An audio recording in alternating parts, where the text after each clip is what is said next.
Thanks for coming and joining us today. I'll call to order the Wednesday, December 11th meeting of the Deschutes County Board of Commissioners. Will you join us to the Pledge of Allegiance?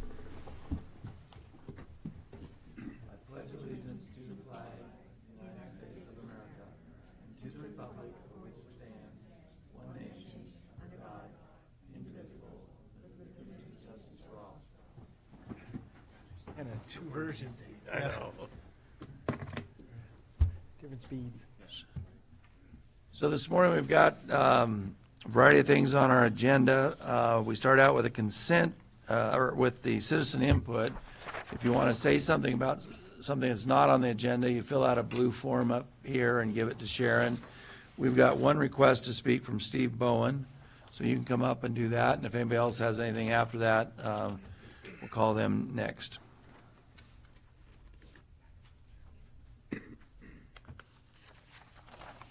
Go. Right here. Had to bring my Power Ranger. Yeah.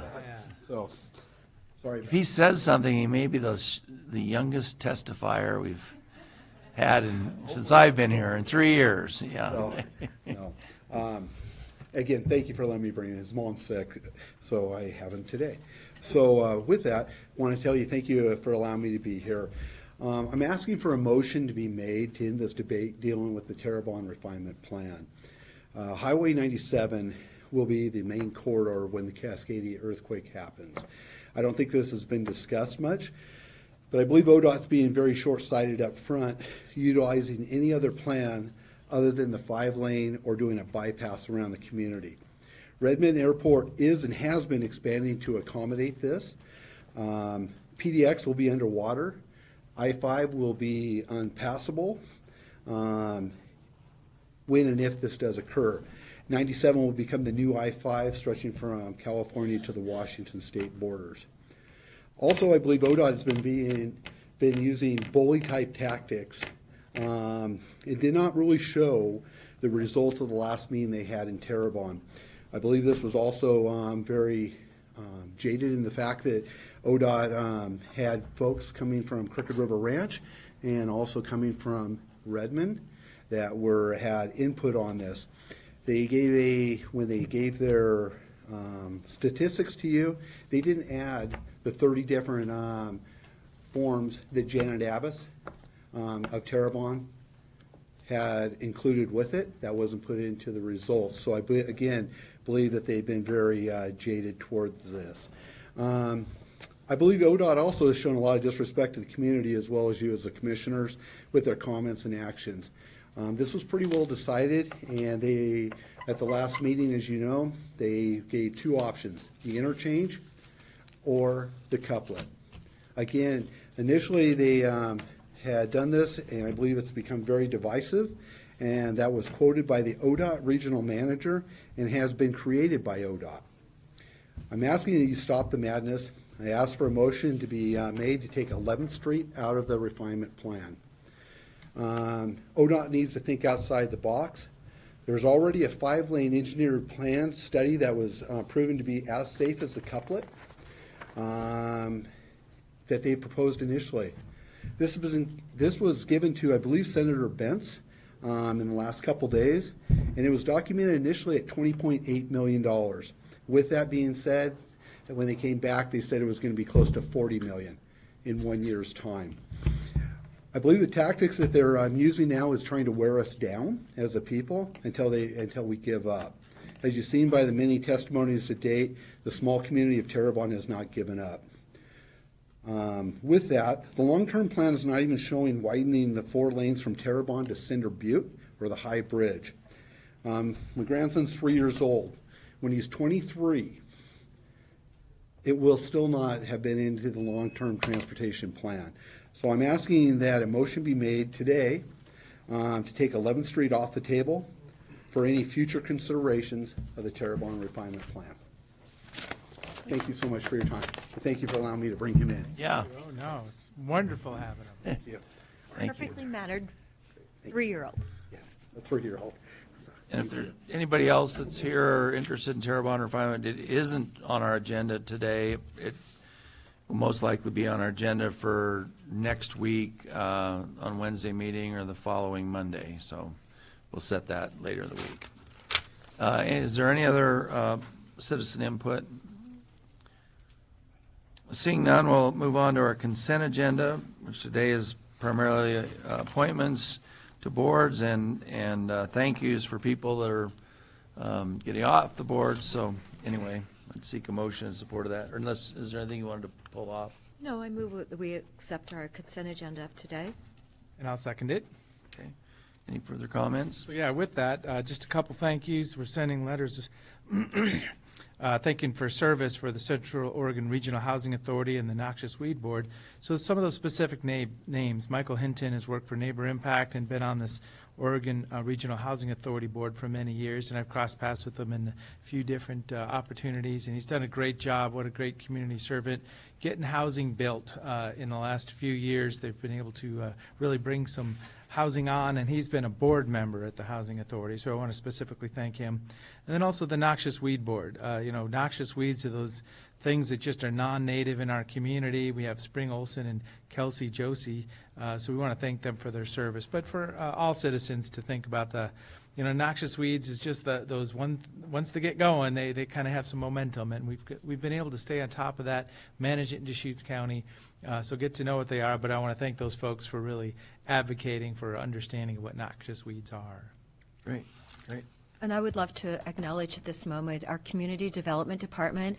Their Christmas tree this year is going to benefit COVO, Central Oregon Veterans Outreach. It was an amazing tree this morning that we got to witness when we had breakfast, and I want to recognize the department, what great joy, and how they really do care about you, the Deschutes County residents, and how they treat each other. It's a great team to be part of. Thank you. Thank you. Wonderful. So with that, Commissioner DeBonne? Yes. Commissioner Dare? Yes. The chair votes yes. So that completes our consent agenda. So the next part of the agenda is action items. So the first item is deliberations, consideration of board signature of document number 2019-047, an outdoor mass gathering permit for 2020 Four Peaks Music Festival. Kyle's going to lead us through this. Good morning, Commissioners. For the record, Kyle Collins, Associate Planner, Deschutes County Community Development Department. As the Chair stated, this is a deliberations for an outdoor mass gathering permit, specifically the 2020 Four Peaks Music Festival, which will be held between June 18th and June 21st of next year in 2020, and an 150-acre parcel owned by DM Stevenson Ranch. The event itself is for an estimated 3,000 people at maximum. That includes staff, vendors, and all volunteers associated with the festival. The proposed dates outside of the actual event itself, which is from June 18th to June 21st, the full scope of the permit would be from June 13th to June 22nd. That's the final day of proposed operations associated with this. The record closed after the conclusion of the public hearing on November 25th for this file. At this point, the board is open to discussion any of the items associated with the permit itself. So this, go ahead. I have a question. It said if the irrigation pond on site is less than 50% full, they have to have a water truck. Now, how do they get the water out of the pond? Is there a means to get it out of the pond? Because to me, it seems like they should just have the water truck there. If the fire starts, if it's 150 acres. That I'm not sure about, Commissioner. My understanding is it's likely associated with a pump that's associated with the irrigation. Well, so my understanding, if the irrigation pond is less than half full, a full water truck will be on site. So it's not water from the pond, it's off-site, full tank of water. But I think Commissioner Dare's asking the same question I had as well. What's the value of a half-full pond? I mean, how does that prevent fire or put out fire? How do you get to the fire if it's With the the pond's pond. over here? I mean, with the truck, you can actually, move around. You've got to have hoses and everything with the truck, I would assume. And I don't know for certain. I think that's ultimately a condition that was imposed by the fire chief itself in previous years past. So this is a condition that's come forward, I believe, at least in the last 2 years since it's been at this particular property. So I could extrapolate a little bit. So I mean, fire apparatus does have drafting capability. They have a big hose they can drop into, because I see that down by Little Deschutes by where I live. They have drafting site, Lapine Fire, and it's set up for a truck to be able to drop a hose in. So that would, I think, be the scenario. So I had kind of the same question. So is the assumption that And this is, the yeah, I'm not an pond is expert in this. there, if there's a fire, the fire equipment comes from the fire station and they draft, as you call it, out of this pond? Is that what Well, you're expecting? It doesn't actually they say would- that here, but yeah, that's yeah. what, As I I say, kind of thought it was implied, but I This is don't just life know. experience, but yeah, they would come with a full tank, and if they need to refill, they would draft to refill. The fire district would. And as I say, this is just me explaining what I think I know. Well, one of the reasons we didn't just rule on this, I guess, or after the hearing immediately was this question. There's been, I know the neighboring property owners that have the forested land behind Stevenson's had written, their attorney had written a letter concerned with fire issues, and we just have this heightened. And so I had the same kind of concern of, are we doing enough for fire? We had Dave look into it in terms of legal. Could we ask for an additional condition?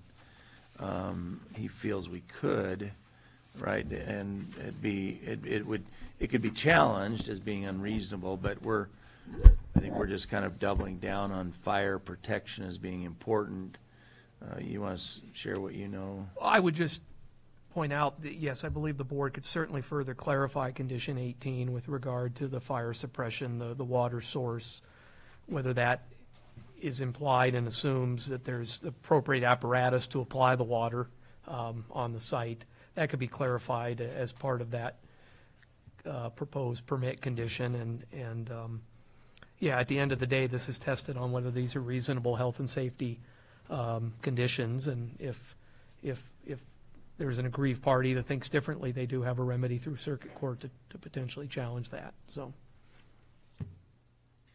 So, and it said the comment from the attorney for the event sponsors made the comment, well, it's cut fresh grass or something, and so there's no danger, but it is in June, in the middle of June, so it's possible that it is a grass field. I don't know if the whole field's cut or not, but I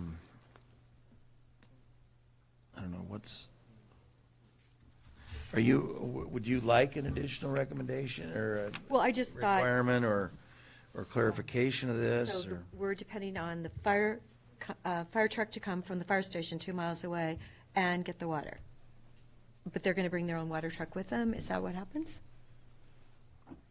Maybe Kyle could speak better to it, but my understanding is that there would be a water tender on site if the pond falls below that level. That's correct. So the water source would be on site, and I think we've always assumed there's apparatus that would siphon the water from whatever that source is to get it applied on any fire. But if the board wants to clarify that in condition 18, that would be the place where I think that would probably fit best to clarify We that. suggest some words to them, or is anyone from the festival Yes, here she's there.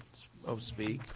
So would it be appropriate can we do this wording today, Dave, or? You certainly can. You could do it right now. You could direct, we could indicate that included with this condition 18 and the on-site water requirement is that there be the appropriate fire apparatus to apply the water to any fire that might, Would we, how about occur on that, site. how about that the fire chief or whoever the fire person is verifies that? Sure. That it didn't, we're not trying to make an arduous requirement, it's just being sensitive to the issue and being clear about it, I guess.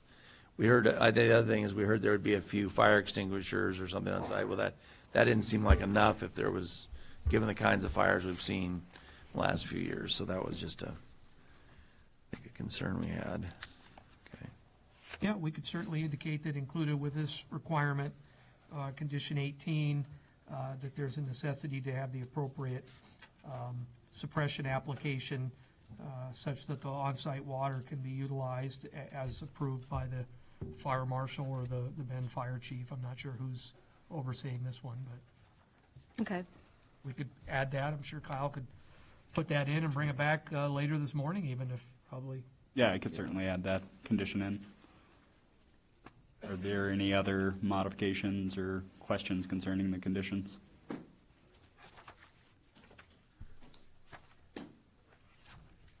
I just feel like we need to be as prepared always as possible, and probably nothing is going to happen, but it's always better to be prepared. And we're talking about a lot of people being there and camping and everything, so sometimes things get out of control. And I guess the other, we obviously heard some negative comments from a couple of neighbors. There was also some positive from some neighbors, and I think I'm sympathetic that if it's really as disruptive as it's made out to be on their lives or livestock's lives or whatever, that it'd be nice to not do that. But if I assume what's going to happen is we'll continue to monitor safety, noise, et cetera, like we have in prior years, public security, et cetera. But we haven't really heard of violations that were at least rose to any enforceable kind. I still would wish there was a way we could move it somewhat to the west, but I guess the landowner's not wanted to do that, so it doesn't appear that we can require that. So, or I'm not trying to make it less effective as a concert venue, but more as a just less annoying or whatever to neighbors. So, but other than that, I think we're in a position where like the sound issue, we made an offer of, hearing the sound, and I think the point was that the C range is different than the A range, and we should hear that, but the rules are the rules, so I'm not sure how that impacts our decision-making. Is that what you understood as well? Right. That the decibel range is, it is monitored, correct? Correct. We'll just have to make sure. It seems like the place where if someone really wanted to change the ability to do this, it's kind of a legislative change in Salem, where the legislature would have to say activities have different setbacks or have different requirements or allowed on different parcels. This seems to meet the rules of the current legislation and statutes. So that's my feeling. Is that? Yep. So then Kyle will go ahead and make that proposed language change, Yeah. maybe shoot it to me by email, we'll wordsmith it, and then you can bring it back here later this morning. Sounds good. Yeah. Thank you. Thank you. Good. Is there any other questions or comments? No, I just think, monitoring the sound is important, but we didn't set that rule, so. Okay. Thank you, All right. Commissioners. Thank you. So that concludes our deliberations on item number 7, which will be brought back to us sometime when it's convenient. So now we'll move on to reconsideration of administrative determination for a marijuana production facility located at 60148 Sterling Drive, Bend. This is a matter we've heard and actually rendered a judgment on previously, but it was appealed to LUBA, and then we've withdrawn the appeal to, I guess, reconsider some of the facts. So Izzy will explain to us the procedure for today. Chair, let's begin with the hearing opening process. Okay. Okay, this is the time and place set for hearing on file number 247-19-000844-RC. Staff will outline the hearing procedure that will be followed. The hearings body, the Board of County Commissioners in this case, will take testimony and receive written evidence concerning a reconsideration of an administrative determination. The address of the property is 60148 Sterling Drive in Bend. The applicant, Tommy Nemzo, is requesting approval of an administrative determination to allow a recreational marijuana production facility. All testimony shall be directed to the hearings body. At the conclusion of this hearing, the hearings body will deliberate towards a decision or continue the hearing or deliberations to a date and time certain. The hearing will proceed as follows. Staff will provide a brief report. The applicant will present its testimony and evidence. The appellant will present its testimony and evidence. Opponents and proponents will present their testimony and evidence. And any other interested persons will then present testimony or evidence. The applicant, as the party bearing the burden of proof, will then be afforded an opportunity to present rebuttal testimony. If requested by the hearings body, staff will provide closing comments. A full written version of the hearing procedures is available at the table at the side of the room. Commissioners must disclose any ex parte contacts, prior hearing observations, biases, or conflicts of interest. Okay, does any commissioner have anything to disclose, and if so, please state the nature of the same and whether you can proceed. I have none. I have been by the property site, but I have none. Yeah. I've been, well, we've obviously heard all the evidence previously, so we've had some interaction with witnesses. And I drove by the site prior to the last hearing or after it to see, but I didn't speak to anybody when I was out there, so.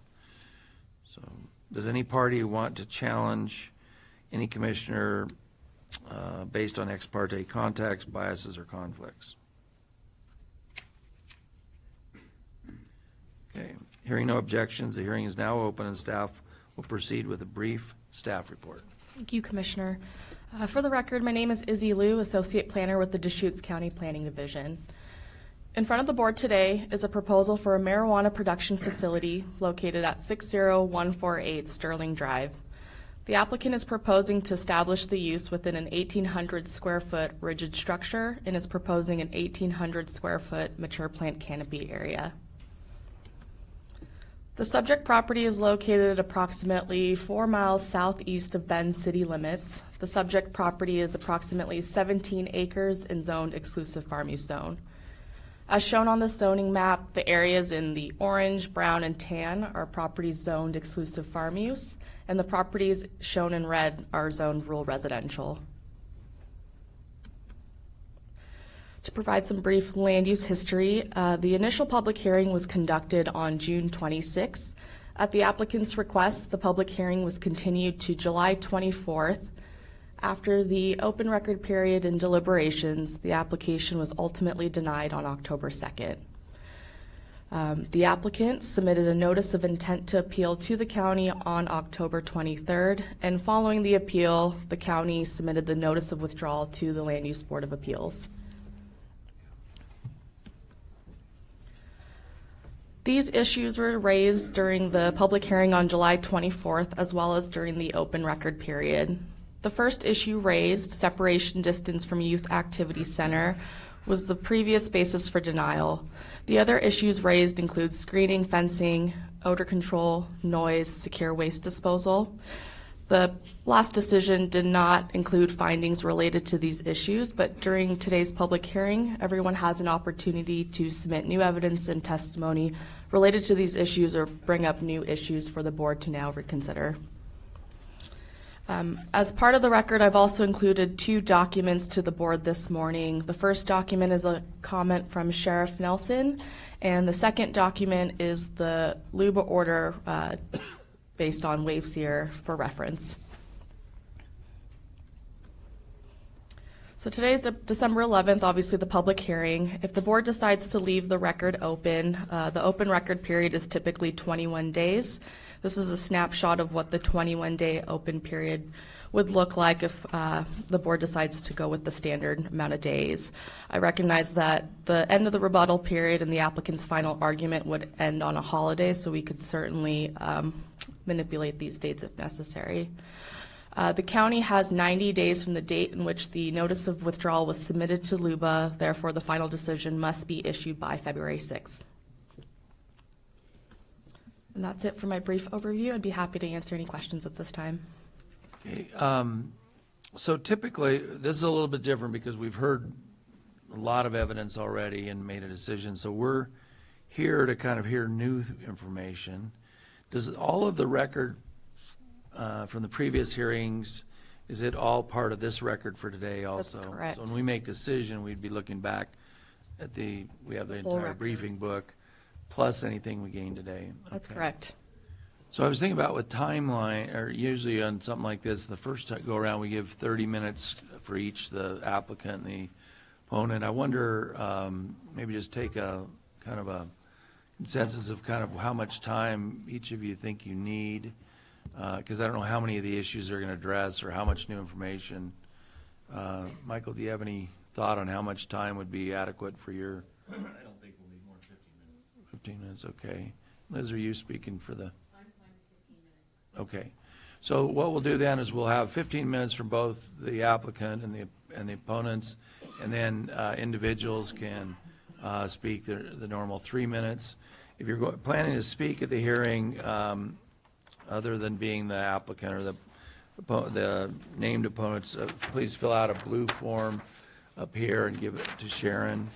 One of the, I suppose everyone here is real knowledgeable about what kind of precipitated this, but if you aren't, one of the challenges that we've had is in the definition and the use of the idea of a youth activity center, which was what we kind of weighed in on the last decision point. So I assume that'll be some part of the decision today, as well as the other things which we didn't actually get to, if that's right. So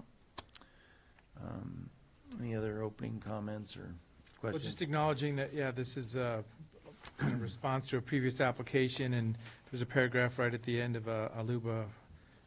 Is this a remand? Yeah, sent back to us. So just childcare center, facility, just the words, kind of kick this back to us as this decision had been published. So that left us open for this discussion. I think this is actually the wave seer decision. Yeah, I'm so- acknowledging that there's another because, decision is what put it. Yeah, I brought this up because it had interpreted the same language, yeah, so, good point. And so if you're not aware of that, there was another decision on another marijuana grow application involving Youth Activity Center, which was, is what we're referring to as the wave seer decision. And so that has been provided to us, and that's some of what we're dealing with today in this hearing, so. Okay, so any other comments or? No. Okay. Then we'll have the applicant, why don't you join us and state your name for the record and welcome. Good morning, Commissioners. Michael Hughes here with Mr. Nemzow regarding this application. I'm not going to go over a lot because we had a hearing in the past. Obviously, what brings us back here is the wave seer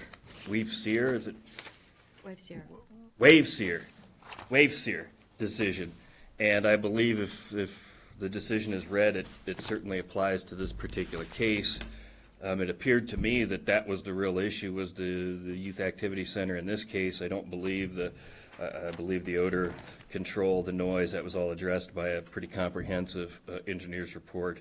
And the secure waste disposal and screening is something that certainly Mr. Nemzow can do according to the county's directions with regard to that. But with regard to the wave seer decision, clearly they point out several things that I've been pointing out for some time now, and that is the first thing they pointed out is that DCC 18-116-330 sub B, sub 7, sub A, sub 4 is not consistent with 475B 486.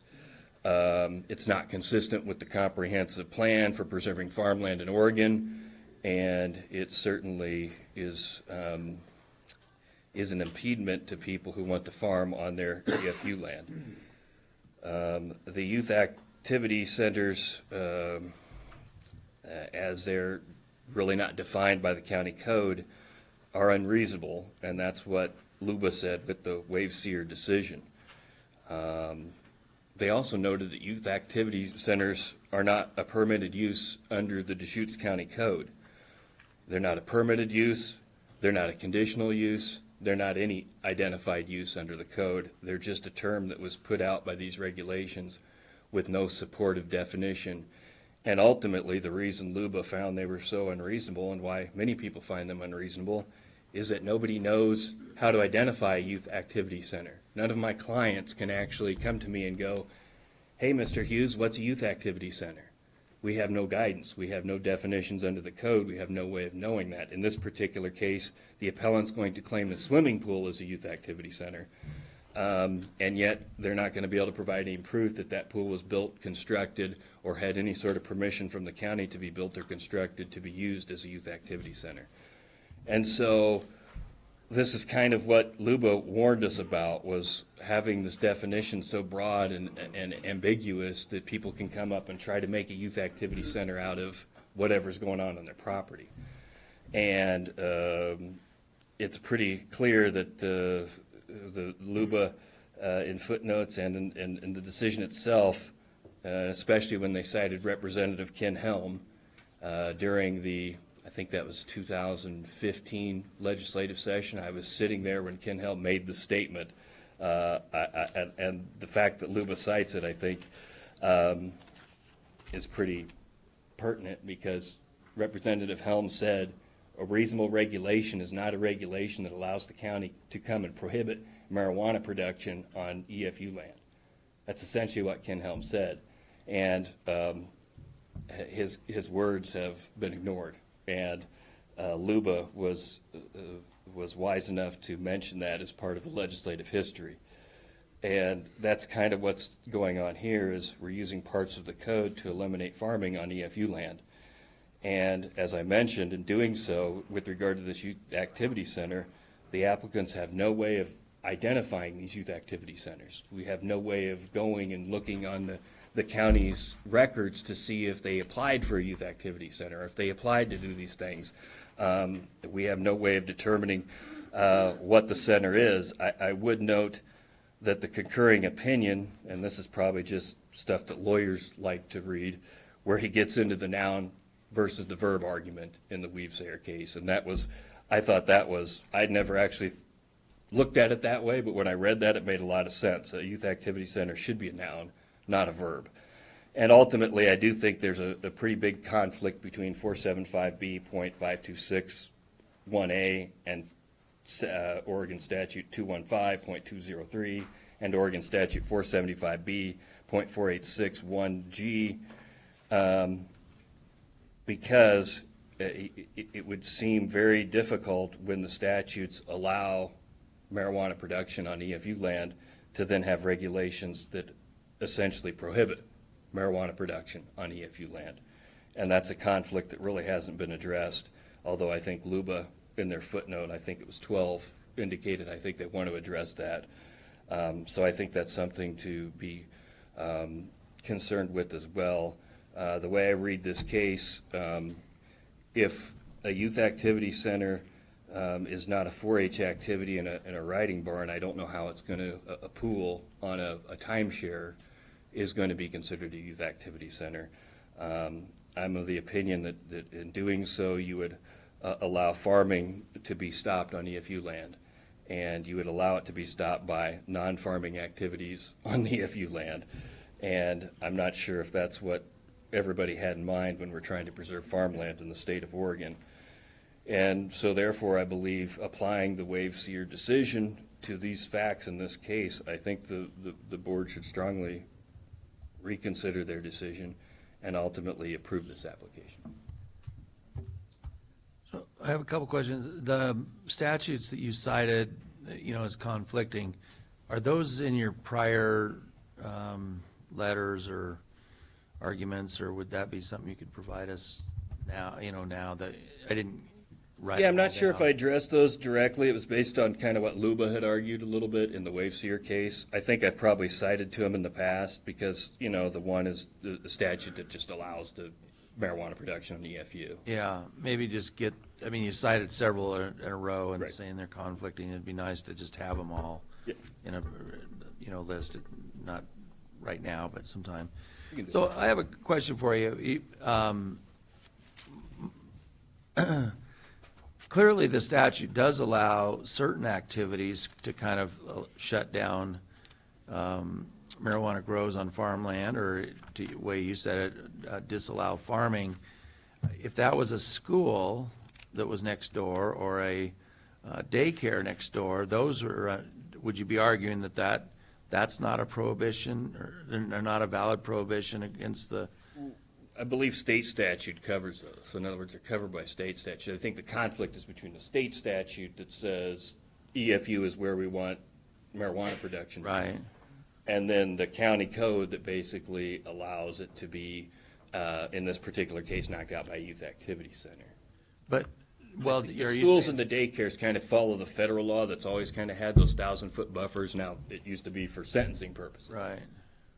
But they've kind of followed that same kind of pattern as we want the separation between a school and a marijuana It's facility. just never, it's not a secret to you that that's been a thing that we've talked about a little bit. Well, if those type activities would act as a preventing farming, why wouldn't it's called a youth activity center in our ordinance, but another place where youth gather and use something intensively like they do a daycare or a school, why wouldn't that have equal standing? I think guess it is might the if it was issue. clearly defined. What's that? I think it might if it was clearly defined. Like a licensed daycare, I can go online and find out where those are at. Yeah. A school, I can find out where that's at. An undefined youth activity center, it's a little hard for an applicant to figure out what that is and where it is. So I think if it was defined more, it could be reasonable. Okay. Other questions? No questions. Commissioner Dare? No. All right. Does your applicant want to say anything, or? No, Okay, I think you covered it. all right, thanks. All right. And then I guess you'll have also rebuttal, I think, at the end. Yeah, and then we don't object to the proposed timelines that were presented either. Okay. All right, so we'll next have the Ms. Dixon and the opponents, I think, will have 15 minutes.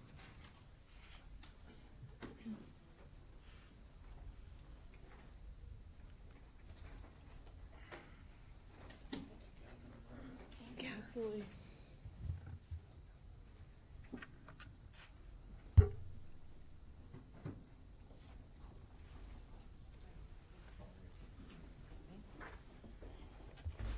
Forgive me, we're way down this record. Yep, that's fine.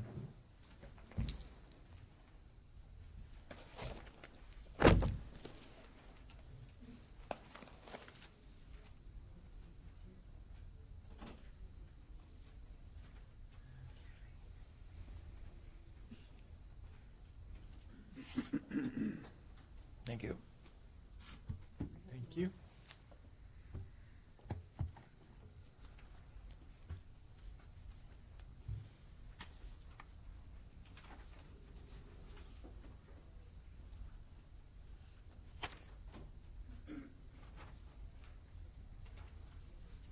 Shall I give this to you or Adam? Thank you for asking. Less patient is good.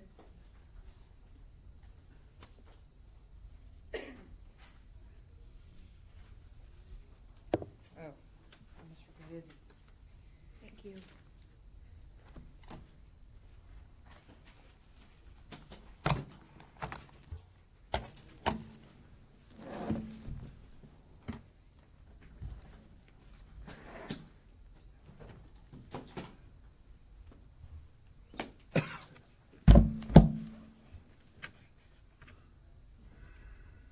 Just in case we need record.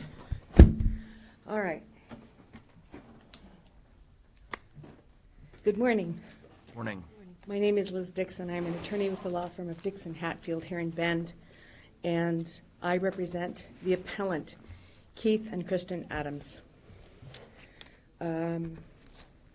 This is an unusual situation. We are in a situation where this decision was made, the application was denied. A related application was appealed to LUBA and decided, that being the Wave-Seer case. And some of the issues in Wave-Seer, and in this case, are related. So when LUBA remanded the Wave-Seer case back to Deschutes County, the county was faced with the decision of deciding what to do about the NEMZO decision, where the NEMZO decision had some of the same issues, and LUBA had issued very specific findings about their concerns, and we knew some of those were in the NEMZO case.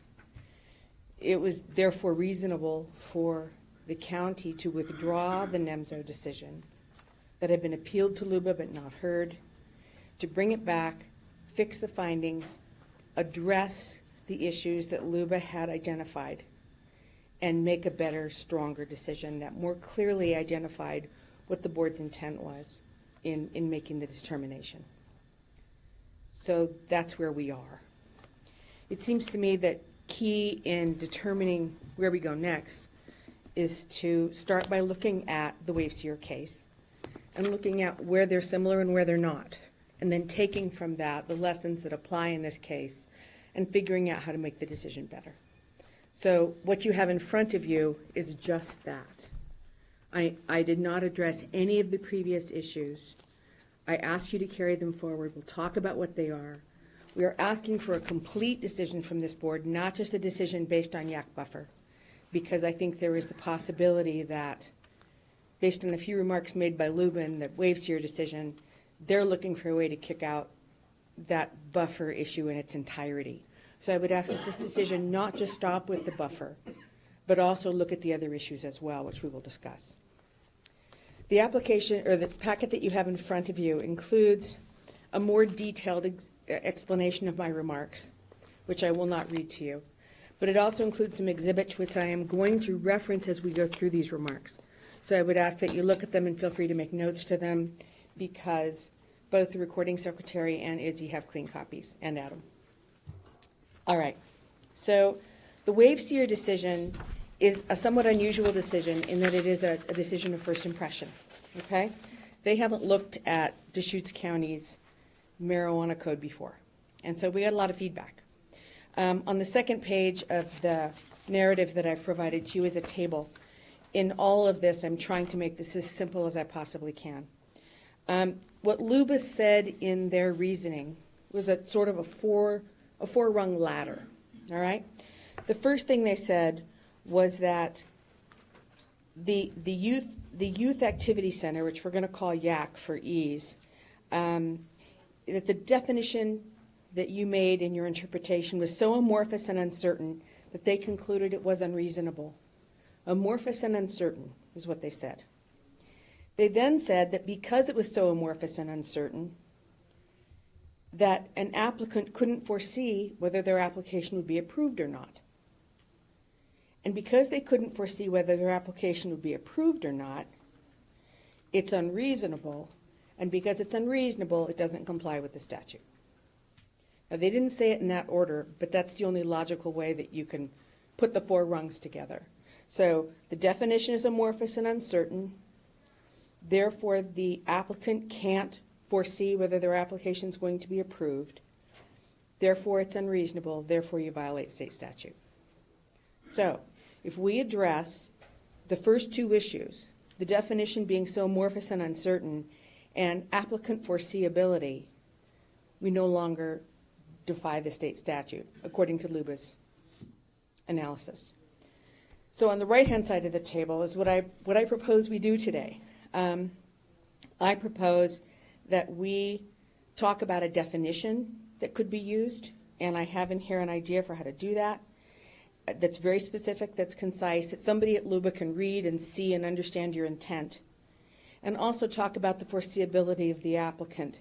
And in this case, we have, count them, 43 years of permits that have been specifically granted to Sundance Meadows Ranch for everything from swimming pools to horseback riding to trails. Respectfully, if the applicant didn't take a look at the land use, the public record land use permits available on the surrounding properties to their property so that they couldn't foresee that this was coming, I don't think that responsibility is on you. I think it's the responsibility of an applicant to search the public record and determine for themselves what is and isn't permitted on adjoining properties. And this property has 43 years of history. of specific permits that talk about recreational activities, recreational community, recreational center, I suggest that it's reasonable to conclude that that might fall into the county's intent when they said they don't like them next to youth activity centers. The second table that's in my document is easier to read. It's shorter. It just talks about facts, and that's something we as lawyers do as a matter of course, but especially in land use, because you have to look at the facts from one case to another. How are they analogous? How are they not? How are we comparing apples and apples, and how are we comparing apples and oranges? And in this case, the Waveseer case had a site that was zoned EFU. This has a site that's zoned EFU, but surrounding uses are different. The surrounding uses in Waveseer are all EFU, and the surrounding uses included a recreational ranch and a subdivision, and the subdivision zoned RR10. That should be a significant sign to any applicant looking at a possible parcel of land that they might propose for development. This has got some problems. That subdivision right next to it and that recreational ranch right next to it make this an unusual parcel. And it's reasonably foreseeable that a person would anticipate some problems. The use is the same. They're both an indoor marijuana production facility. And in the Waveseer case, the neighboring yak uses were unpermitted and unlicensed. As I've discussed a little bit here today, that is definitely not the case in this case. In this case, if you look at Exhibit 9 in your packet, you will find on the front page is the actual dial document sheet, which makes it easy for you to track. And I highlighted the one that we're going to talk about, the notice of decision that we're going to talk about, which is the most recent review of the recreational uses at Sundance Meadows Ranch. You'll note there's no appeal. So this is good law. Right behind it are the findings and the decision of the 2008 declaratory ruling that lays out the extensive list of the activities on Sundance Mountain Ranch that show clearly what was going on that location. On page 2, it talks about some of the activities: lodge and bunkhouse, recreation meeting hall, swimming pool, dry sauna building, horse stables, riding facilities, an employee house, pool camp hosts, campground, private airstrip, small fishing lake, RV and equipment storage. Next page: miniature golf, frisbee, disc golf, golf driving range, horseshoe pit, archery range, remote control car track, and tennis court. This is just one short list in this decision, which is one of 43 years' worth of decisions permitting recreational activity on the subject property. This is the most significant fact distinguishing the NEMZO application from the Waveseer application. This is why an applicant could reasonably foresee that they're heading for trouble, as in this case they were. Try to put my packet back together, keep it all straight. Okay. There is an important fact that we need to discuss in the Luba case, and it's on page 3 of my notes. Luba, as is sometimes their inclination, shows signs of judicial activism. And in my opinion, that's Signs of what did you say? judicial activism. Judicial, okay. And in my opinion, that's the case here. What they said on page 19 in 2 locations and in the concurring opinion by Member Ryan, they essentially say, by the way, nobody asked, but we doubt whether you can ever restrict anybody from growing marijuana from EFU land anywhere in the state of Oregon. That's a real short synopsis of what they said. But in 3 different locations, that's what they said, and I laid it out in my document.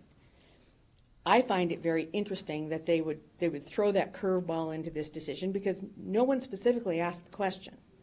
But aside from that, the second and I think more important point is the legislature has already said that if you want to opt out in your entirety, you can, which is a much larger option of a city or a county to say no thank you than just saying I want to enforce the time, place, and manner rules. If Luba is here saying you might not have the right to enforce the time, place, and manner rules, but, oh, by the way, we recognize the legislature lets you opt out entirely, those 2 arguments are logically inconsistent. And while I'm not prepared to go into any detail here, and I don't think it's appropriate in this forum, to talk about whether Luba did this right or wrong, What I do want to say is that argument is there. I think it needs to be kind of segmented off, set aside, put on a shelf, and left for the Court of Appeals or the Supreme Court or the legislature to decide. Because whether Luba was right or wrong in that regard is not for today. But it's in there. Attorney Hughes referenced it. It would be negligent of me not to at least address it, but I'm letting you know that's the way I intend to handle it. I don't think it's for this forum to decide whether Luba was right or wrong in going against the legislature in their interpretation. All right, on page 4 of my notes is a new way of looking at youth activity center definition. And what I'm proposing here is that you put together a list of factors that you can use as an evaluation method.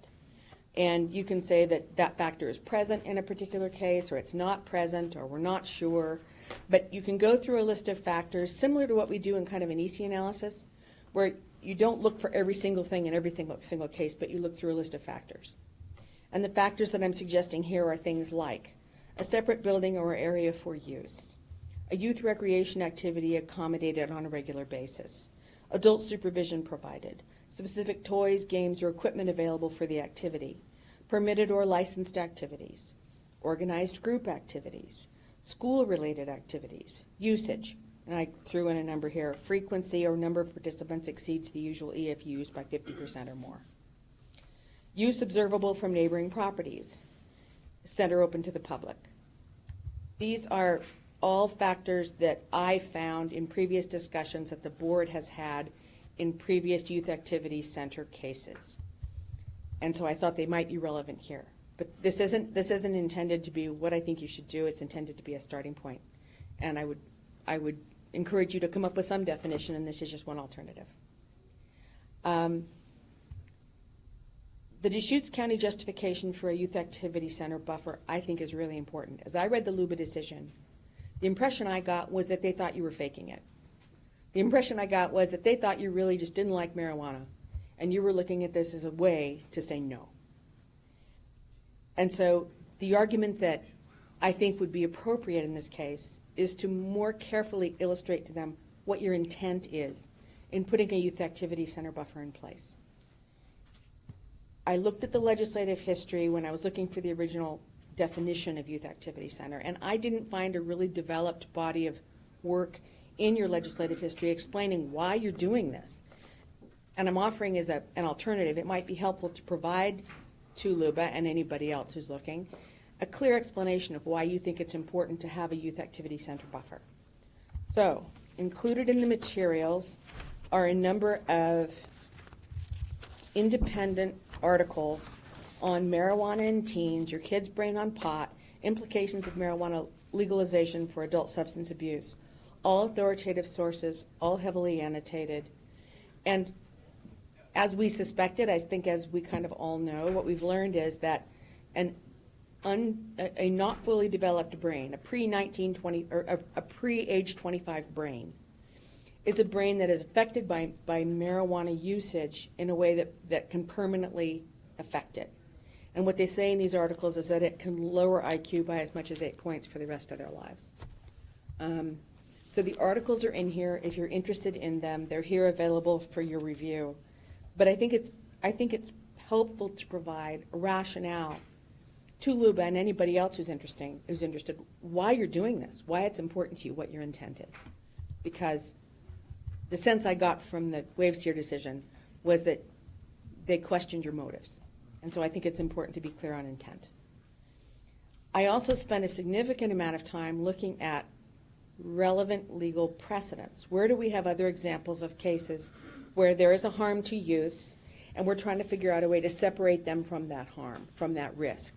And though it seems radical, the only thing I could come up with was sex offenders.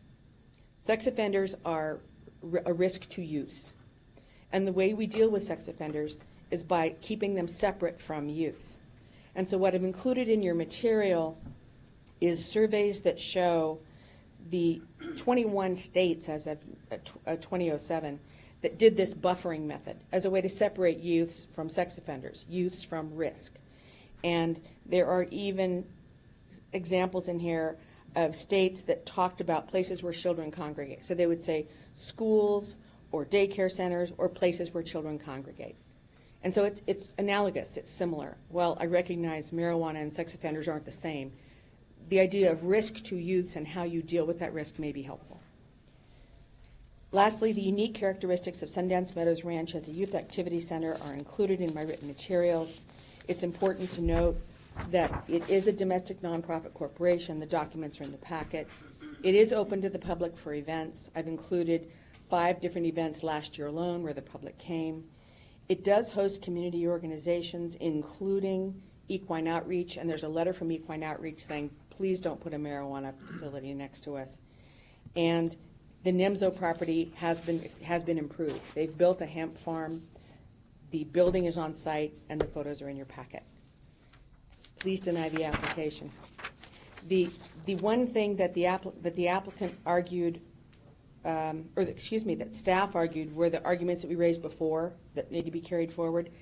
There was one that was missed, and I think it may be the biggest one, and that is, this is new code. When an applicant applies under new code, before it's been acknowledged, they have a responsibility to comply with the Oregon Administrative Rules, the Oregon Revised Statutes, and the statewide planning goals. The applicant never sufficiently addressed this argument. This is under new code. The new code, the statute says, and it's in my materials, you have to go back and address those things if LCDC hasn't blessed it for you. And they haven't done that. And I would argue that that needs to be done in this case. Are there specific items you're saying they haven't addressed? Or Yes, and it's if you look in my older materials, it's in my first appellate submittal that I can provide. I actually took a picture of the actual statute, and it's included in the materials. Any questions? Briefly before you ask questions, this is Kevin Nishan. He's the ranch manager at Sundance Meadows Ranch, so if you have anything specific to them, he's here. Well, a couple things, if we end up having an open record period that I guess would interest me. We have quite a bit of information on the swimming pool, the use of the pool, how close it is, et cetera. And then we had this idea that, well, the whole Sundance Meadows Ranch could almost be considered a youth activity center because there's so many different activities. But I think if we were to ever go down that, we didn't really rely on that, but we did mention it. But if we're going to end up at Luba again, it'd be nice to actually have some distances on those things and frequency of use, et cetera. I happen to agree with some of what you're saying is that, and I guess I felt we were trying to define it, but we've never really set up a definition of what a youth activity. But frequency of use, number of users, those kinds of things were kind of that's what differentiated sometimes when it's been brought up versus the other. But I don't really have a sense of those things with regard to the ranch activities itself, so. The good news is you already dealt with it. If you take a look at your new code, the new code has a definition of how you measure a youth activity center. And the staff report is a little bit vague on this, but it's already in the record, and I can put it back in again if you want, if you don't want to go looking for it. But you're suggesting some other factors, right? Well, no, what I'm suggesting is that when you measure for yak buffer, it has to be 1,320 feet between the 2 property lines, not between the 2 events. So in the original code, it had to be 1,000 feet, the wave seer code. It had to be 1,000 feet from the actual improvements that are the production or processing facility and the property line of the yak property. So it was property line to improvements before, and it was 1,000 feet. But when you rewrote the code, you changed it. And when you rewrote the code, you said now it's 1,320 feet, a quarter mile, between the property line of the marijuana facility and the property line of the yak facility. So if you find youth activity center anywhere in Sundance Meadows Ranch, it doesn't matter where it is on the ranch. You measure between the property lines, and they're right next to each other. Okay.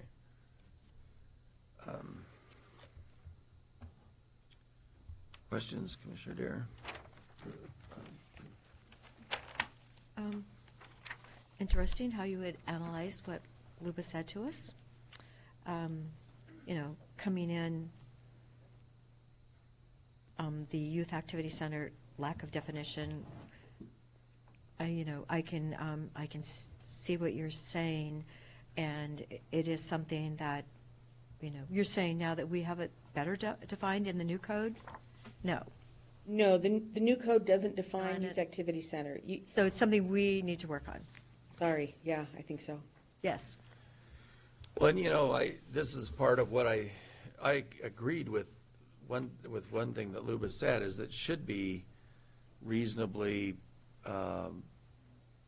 if you own property next to it, you should be able to say that's likely to be a youth activity center. It's not the same as a daycare center or school where you can see the front door and the flag. It's exactly, but that's what we've tried to say before. So coming up with more specifics would be important. I think also you made the argument about the permitted activities, 43 years of permitted activities. That's never been really raised to us before. But the issue has been, well, there's a licensed youth activity center.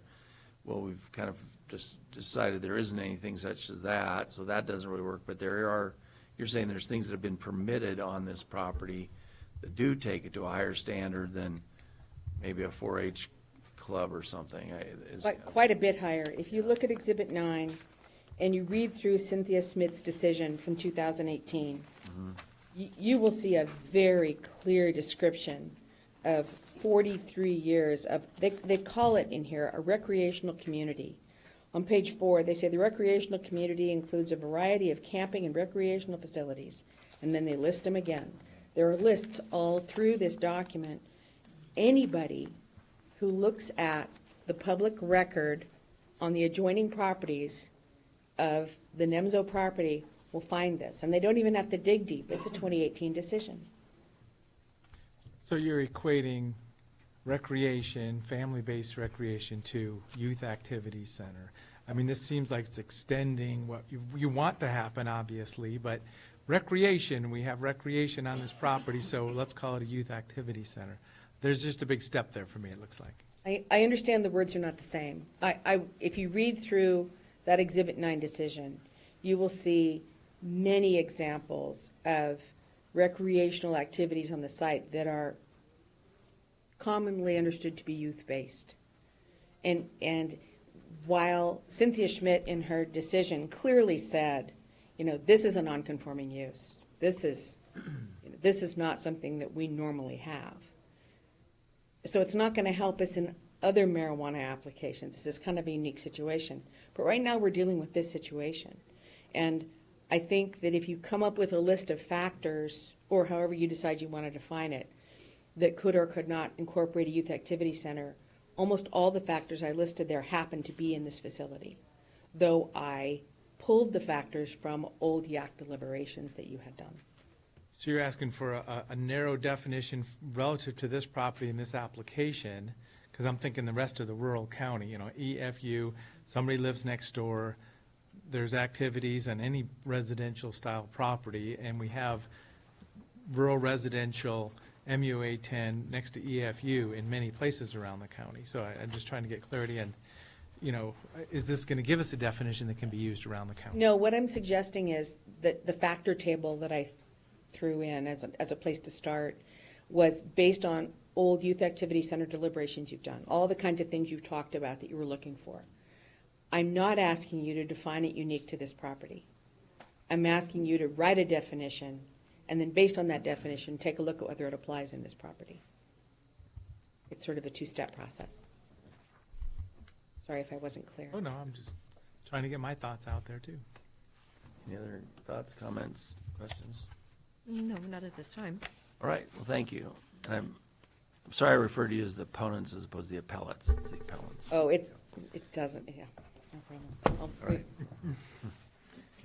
All right, so anyone that wants to testify on this matter, I've got, Bill? what, These two are part of the appellant group, and I think they want to speak briefly. okay, yeah, that's fine. Okay, but I'll get out of the way.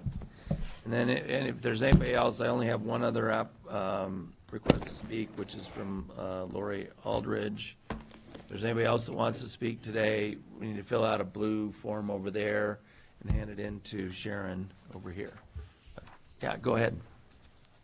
I don't think I have too much to add, other than to address your issue a little bit, in that I see this tendency towards saying that a youth activity center has to only be youth. The fact of the matter is that almost any youth activity that occurs, whether it be on a piece of ground, at a center, or whatever, has family there, quite frequently, almost always, as part of their own supervision. So if it's a park, kids don't go to play at the park, they usually have their parents there with them. So be careful about trying to narrow this so narrow that you make it inconsistent with other things, like not having a marijuana grow next to a park. So, my 2 cents.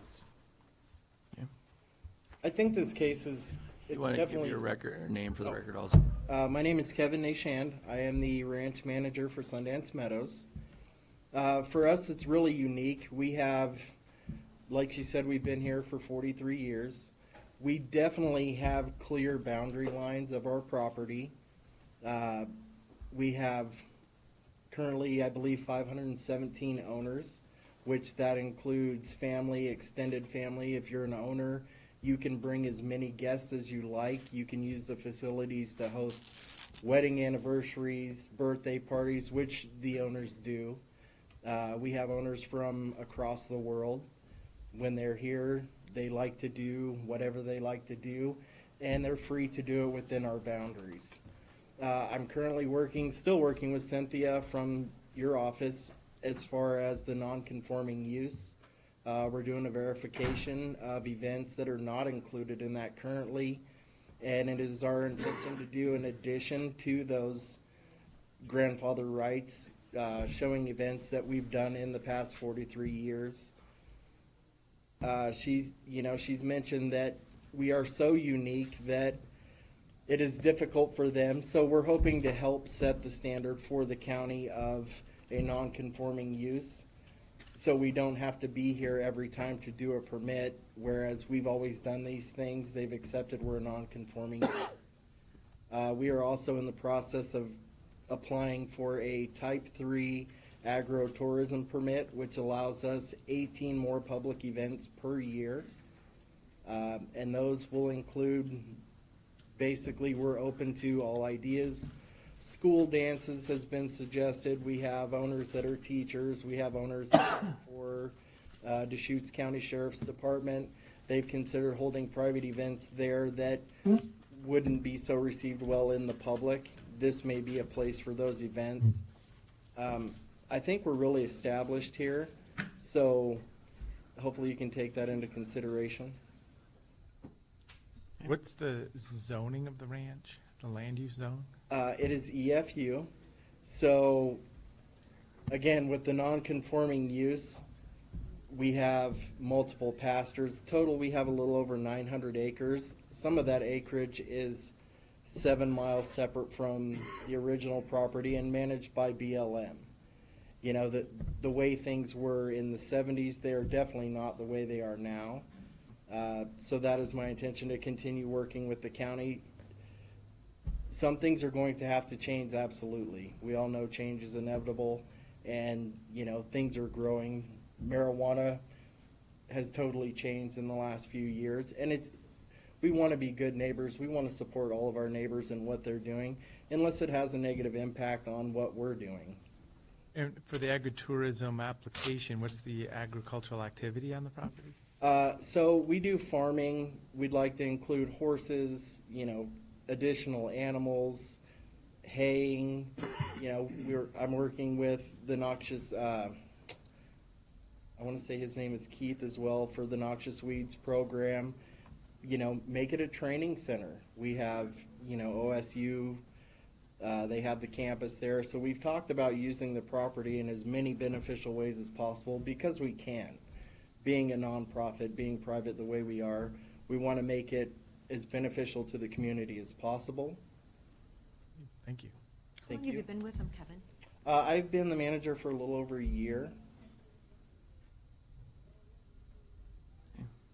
Anything further? Thanks for coming today and We your appreciate your testimony. testimony. Thank you all. So, next testimony is from Lori Aldridge, and again, as I've said before, if anybody else wants to testify, please fill out a blue form, give it to Sharon.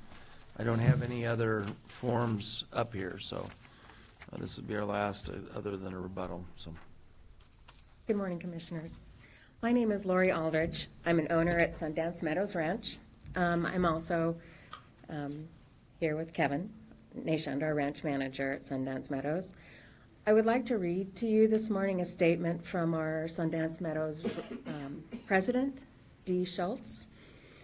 And her letter reads, Commissioners, my name is Deschutes. I am the president of the board of directors of Sundance Meadows, Inc. I regret and apologize that I cannot attend the December 11th, 2019 hearing. Kevin Deschutes, the Sundance Meadows Ranch manager, and Lori Aldridge, an owner, are here to represent us and our membership to answer any questions on our behalf. They have our full confidence and support representing our residential community. The Sundance Meadows Ranch Board and I understand that you have withdrawn for reconsideration your previous decision denying approval of the proposed marijuana grow next to Sundance Meadows Ranch and Sundance subdivision. We would like to reiterate that Sundance Meadows Ranch continues to be opposed to the approval of this application. We continue to be in support of Keith and Kristen Adams' pursuit of this application's denial on behalf of both Sundance Meadows Ranch and Sundance subdivision. Sundance Meadows Ranch is, as you know by now, a not-for-profit recreational ranch with 517 active owning members representing roughly 1,500 people. Sundance Meadows Ranch is a recreational destination for its members and guests, including all their children, grandchildren, and guests. As our members have become informed of the potential of a marijuana grow next to the ranch, they have expressed their concerns of marijuana growing in such close proximity to their children's play areas while at the ranch. The location of the proposed marijuana grow is a very short distance due south of the key youth recreational facilities at Sundance Meadows Ranch, our pool and court area. We have a high volume of children and families that enjoy these facilities during the vacation season. In addition, we have other youth activity facilities throughout the ranch. And we have youth that have explored the property, supervised both on foot and horseback, as part of both supervised and unsupervised activity and events at the ranch. The marijuana grow represents a possible attraction to those same Sundance Meadows Ranch youth and youth from Sundance subdivision that may result in harm to them.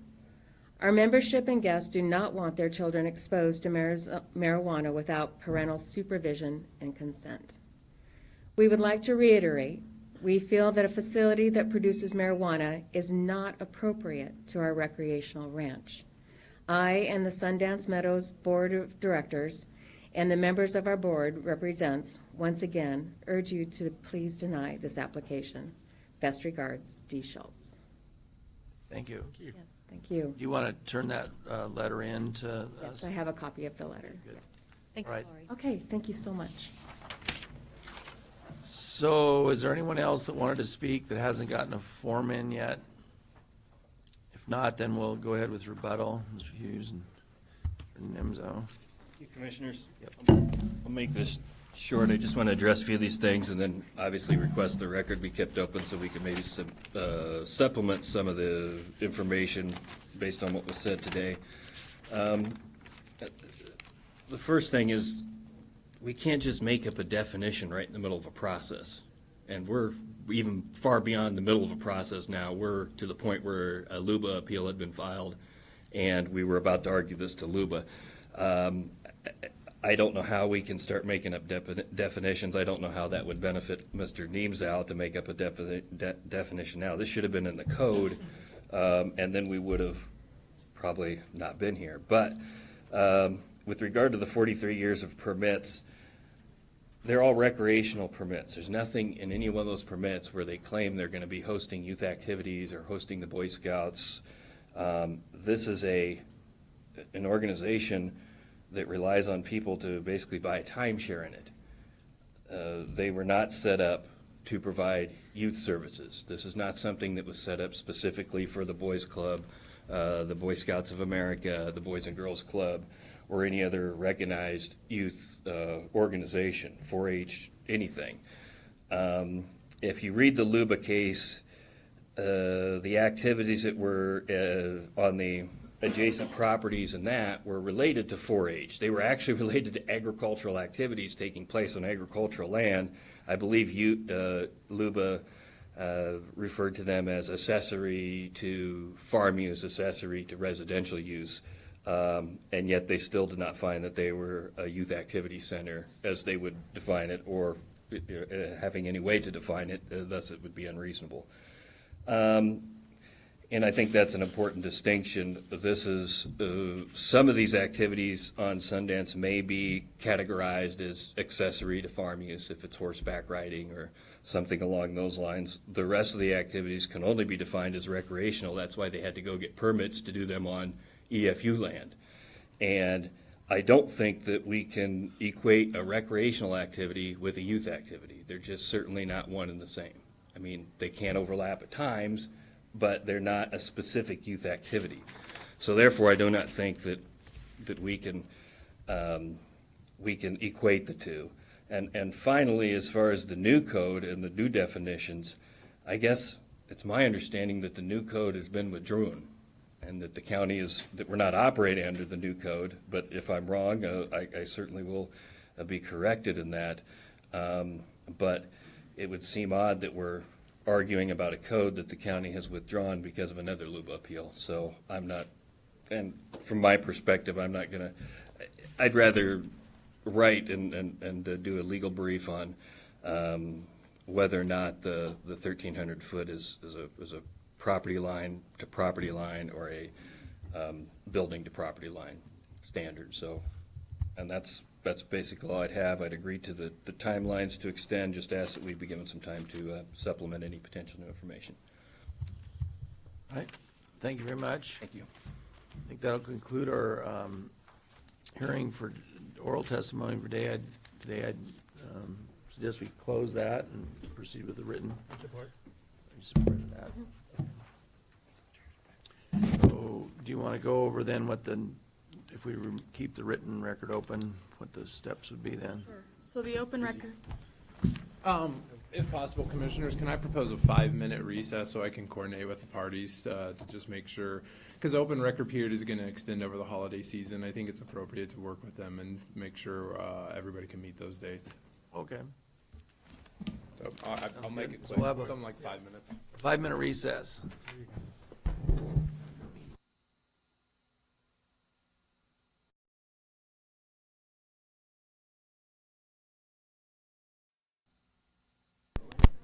Okay, if we could, we'd like to reconvene the meeting after a short break and see if we can get the timelines for the written record of this matter and complete discussion of that for today. So, Adam? Good morning, Commissioners. Adam Smith, Assistant Legal Counsel. Sorry I didn't introduce myself before. Izzy and I met with the parties, and with the board's consent, the parties have proposed December 20th for new evidence, January 3rd for rebuttal, and January 10th for final legal argument. That way, we're spreading things out a little bit over the holiday, and we'll give the county 3.5 weeks to issue a final decision by the early February deadline.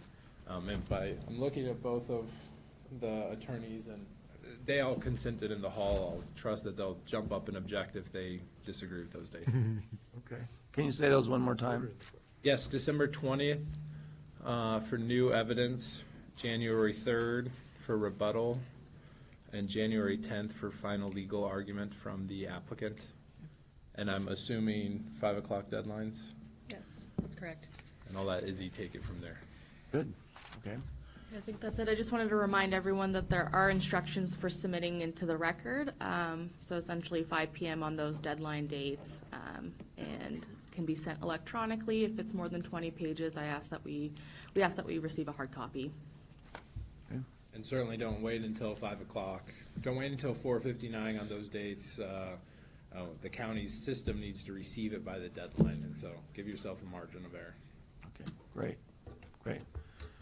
Anything else, Dave, that we need to go on this? Sir, you've got it all. All right, well, that completes item number 8 on the agenda. Those of you that joined us to hear this testimony today, thank you. We're moving on to another issue. You're welcome to stay or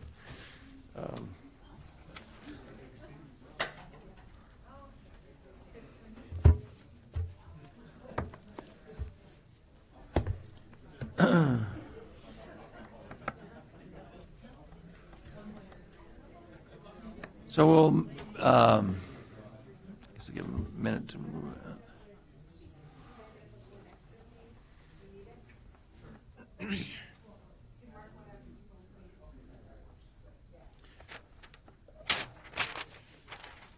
So we'll move on to item number 9, which is deliberations on the split zone pipe canal amendments in consideration of ordinance 2019-019. And Tanya's going to lead us through that. I feel like every time I always clear the room. Was that, yeah. It's nothing you did. Nothing you Not as did. controversial. Yeah, Quality, right? yeah. For the record, my name is Tanya Saltzman, Associate Planner with Deschutes County. A public hearing with the board was held, on December 4th for the split zone amendments, which are text amendments outlining procedures in the county code for divisions involving split zone floodplain properties. The entirety of the record was provided to the board for that public hearing, as well as in a binder. At the hearing, two parties provided testimony in favor of the amendments, and the board then closed both the oral and the written records, and we are here today for deliberations on ordinance number 2019-019. One point of note, at the time of the hearing, counsel for a property owner respectfully requested consideration of an emergency adoption of this ordinance. This is because staff is not anticipating an appeal of this ordinance, and this would afford the property owners, the netters, an opportunity to apply for the partition they've been looking to do in advance of any potential legislative changes that might have potential to occur early in next year. So staff offers that for consideration. And in your packets, there are both emergency and non-emergency versions of the ordinance. And with that, I open it to the board for questions or discussions. So I wasn't here for the hearing on the 4th. So having just looked at it, it looks like these the definitions or the eligibility and procedures are fairly narrowly drawn for some specific situations. There are situations in the one case we've been aware of for at least 2 years, maybe more than that, 3 years. Yeah, it seems like it's 3 years, ever since I've been in office, I think. So, I guess, just having looked at it and knowing the background, I'm in favor of this, so. Yeah, no, I'm real pleased that, it's a narrow definition change, very specific instances, unintended consequences of piping and the definition of floodplain. And, it's not picking up a bigger issue that we're dealing with, kind of the big picture here, but it definitely solves a specific issue and has a result as intended. I'm supportive. I move that Oh, there we, you go. yes, this is like 3 years is a long time, Yeah. and it's almost Christmas. So I move that we approve ordinance number 2019-019 by emergency. Am I supposed to say, I know differently? Be first and second reading by title only, and including the emergency clause. Do I need to say by first and second reading and the emergency clause? Okay, say it. Okay, I have to read it over here, right? Oh, she did? You Okay. did, yeah, that was clear. that clear enough? You're moving first and second reading by title only of Yes. 2019-019, including emergency. Yes.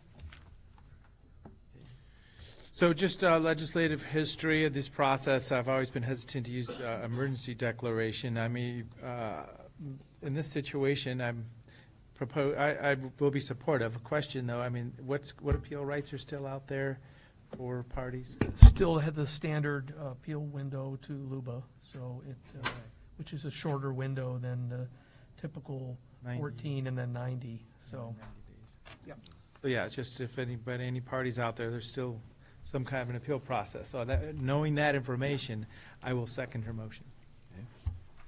I have the same concern always with using the emergency order, but this is one of the ones where I think it has been delayed so much as we've tried to work this out that this is where it's really appropriate compared to other options we sometimes, so I'm supportive also. Any other comments or? Okay. It's a very clear change for a specific, very specific, and I do think emergency is appropriate. So with that, Commissioner Dare? Yes. Yeah, I had Okay, second. You seconded it. Yeah, Commissioner DeBonne? Yes. And the chair votes yes. So thank you for your patience, Mr. Netter. We're welcome to come back to our meetings anytime. We'll recognize you and see you, but hopefully this will work for what you're trying to achieve. So thank you. Oh, you're great. Just for clarity, the board chair does need to read the title indicating it's first and second reading, and then there'll need to be a motion for adoption. Okay. So I should read that now. Yep, just read it once. You can indicate it's first and second reading. So this will be first and second reading of ordinance number 2019-019, an ordinance amending Deschutes County Code Title 18, Deschutes County Zoning, and Title 23, the Deschutes County Comprehensive Plan, to incorporate provisions related to the division of certain split-zoned property containing floodplain zoning and to declaring an emergency. I'd seek a motion adopting this ordinance. I'll move adoption of ordinance number 2019-019. And I'll second it? Commissioner DeBonne? Yes. Commissioner Adair? Yes. The chair votes yes. Now it's complete. Now it's complete. So thank you both. And for- folks, just so you're clear, what the emergency adoption means is the 21-day clock for anyone to challenge this to LUBA starts now instead of later. Yeah, sure. That means that we really would be wise to wait the 21 days before putting in an application. Is that what you're really saying? I'll defer to Peter. I don't know that. We're not anticipating an appeal. Certainly, if you feel like you have the materials to apply, you can go ahead and do that. We have a 30-day completeness check. In the unlikely event that there is an appeal, we work with you. We could give you a refund, we could toll it, but it's really up to you. There's no risk if you initiate early. We'll know during the 30-day completeness check if there is an appeal. So if you feel like time is of the essence, you can go ahead and apply, but you have flexibility on that.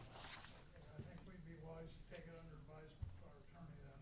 That's always a good decision. Thank you. Yeah. Thank you. Thank you very much.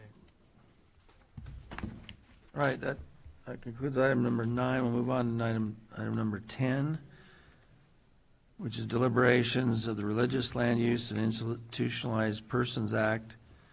And Peter, I guess, is going to lead this.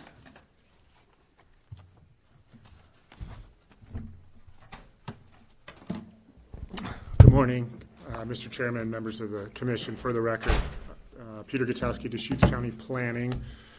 Here before you are amendments to Deschutes County Code that bring our comprehensive plan and zoning code into compliance under the Religious Land Use and Institutional Persons Act to treat religious institutions and assemblies on equal terms with what I'll call non-religious or secular assemblies. And just for context, for anybody who's listening at home, with the board's direction earlier this year, staff initiated amendments throughout our zoning code in light of a decision from the Land Use Board of Appeals that acknowledged our code was not in compliance with the acronym is RLUPA, because we were not, again, treating religious assemblies or institutions on the same equal terms as secular assemblies. So we audited our code in coordination with legal counsel, initiated an amendment, and most recently, we had a public hearing with the Board of County Commissioners on November 13th. At the time of that hearing, there was no opposition, and the board found that it was reasonable to close both the oral and written record. For your consideration today, I should back up. Although the record is closed, it's important to acknowledge that Central Oregon Land Watch does have standing. They participated in the Planning Commission proceedings and have expressed concerns about the amendments. So I do want to acknowledge that they do have standing, and to the extent that the board considers and ultimately adopts these amendments, I think we can expect that this issue will go to the Land Use Board of Appeals. Today, as you consider deliberations, staff has brought two items to your attention, and I can give you I think the page number is the same, but it starts on your packet that was made available a week ago. The staff called out two potential additions. I have it on page 41 and 42 of your packet. One is to receive direction on the type of definition the board would like for religious institution and assemblies. One is broadens that definition to be more inclusive, and then there's just a series of other options. And then the second item for your consideration is whether the board would be supportive to have specific language that will allow the county to apply conditions of approval to religious assemblies or institutions and I should say secular assemblies when they're located in the wildlife area combining zone. For context, a year or two ago, the board did apply conditions of approval relating to John Shepherd and Shepherd's Field Church, and that was stemming from infrastructure limitations. And the board, because of infrastructure challenges, didn't grant the full requested days for using the property for weddings in affiliation to the church itself. So those are the two issues that we wanted some direction on your part. Staff is available for questions. Adam is certainly behind me. He's well-versed in the legal aspects of the proposal, but we are respectfully asking for consideration of first reading, and if that did occur, we would come back in the new year, January 8th, for consideration of second reading. But in no way am I trying to get ahead of the board, just giving you a sense of how the calendar could unfold as you consider these amendments.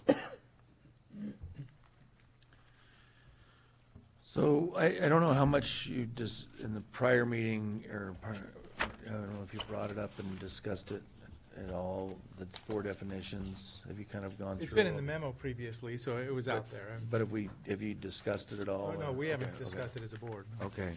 I didn't know if last week you did.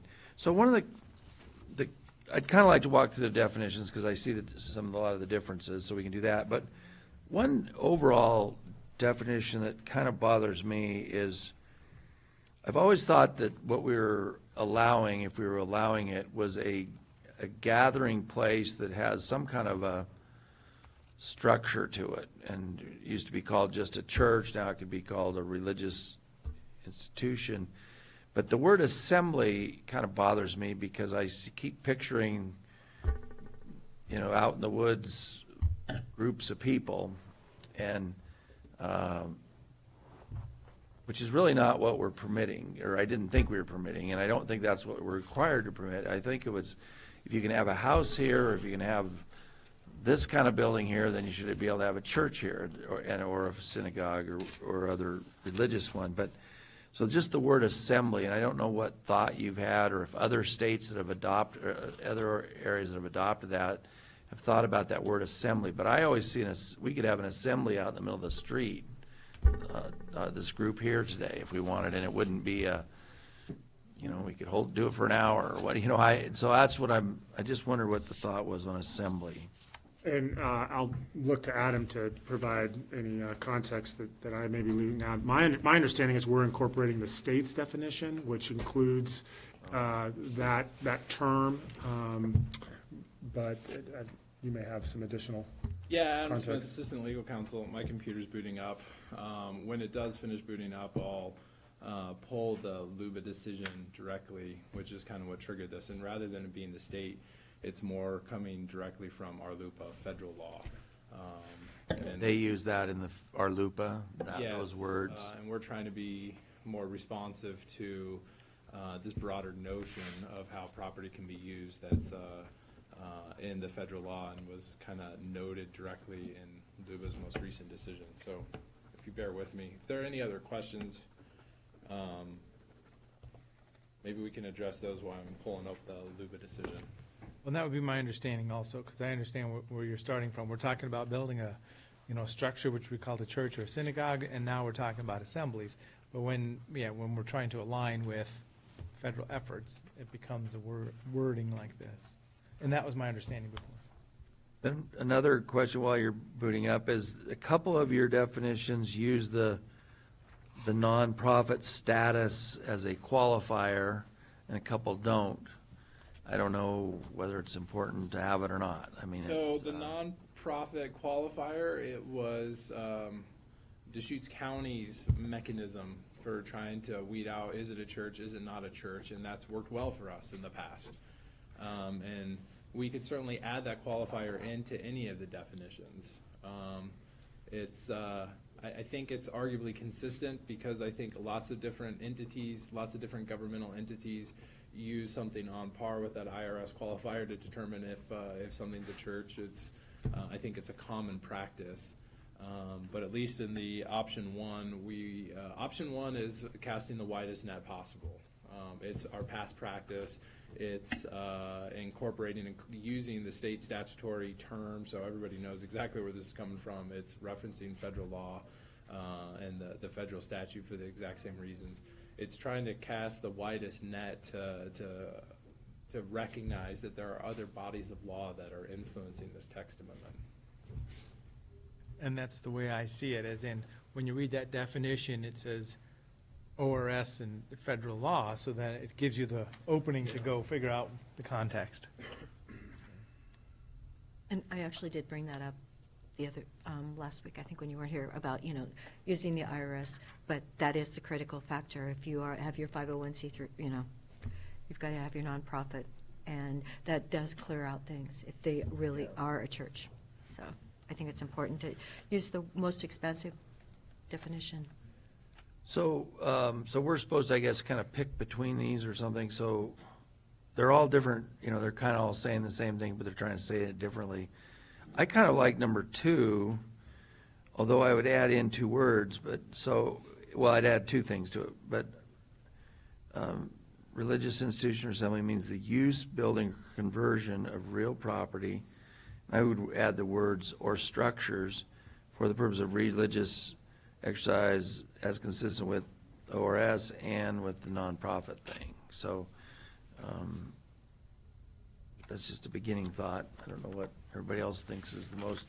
I go right back to option 1, and I've thought about this and talked about it with staff a little bit. It basically is an introductory statement to the big picture, as in, we're going to use the words institution or assembly. We're going to require IRS, and then it refers to the state and the federal, our LUPA. And it does talk about the use of building or conversion of real property for the purpose of religious. So as I say, I Has all of it in concluded that, it really does work. I went with option number 1 also. Yeah, okay, yeah. And what was in that one then, what was the specific of non-residential place of worship? Because we specifically have authorized a residential place of worship as a fitting this statute. The term non-residential place of worship is coming directly from ORS 215-441, subsection 1, and it's just borrowing that statutory term. But you know what I'm saying, that we've authorized a non-residential as a church. So it would no longer qualify, or they'd be the only exception? There were certainly disagreements on what the term non-residential place of worship meant in that case. The idea, I think what the statutory term, and I could pull up the statute as well if that's helpful, but the statutory term, as I recall, I believe is supposed to be more of a, it was argued that the term non-residential place of worship precluded the Shepherdsfield Church from being used in that residential place. Those arguments were made to Luba. Luba ultimately didn't agree. Well, Luba and the Court of Appeals ultimately didn't agree with that interpretation of the term in state statute.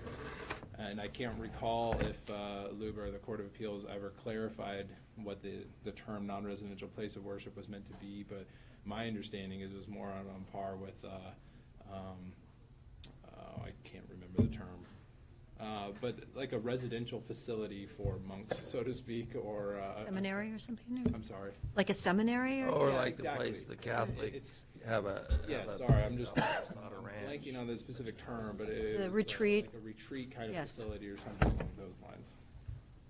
So it's not non-residential in being somebody's house, it's non-residential meaning this cabins or retreat type thing. What I could speak to affirmatively is those arguments, at least in the Shepherdsfield matter, were not persuasive to Luba or the Court of Appeals.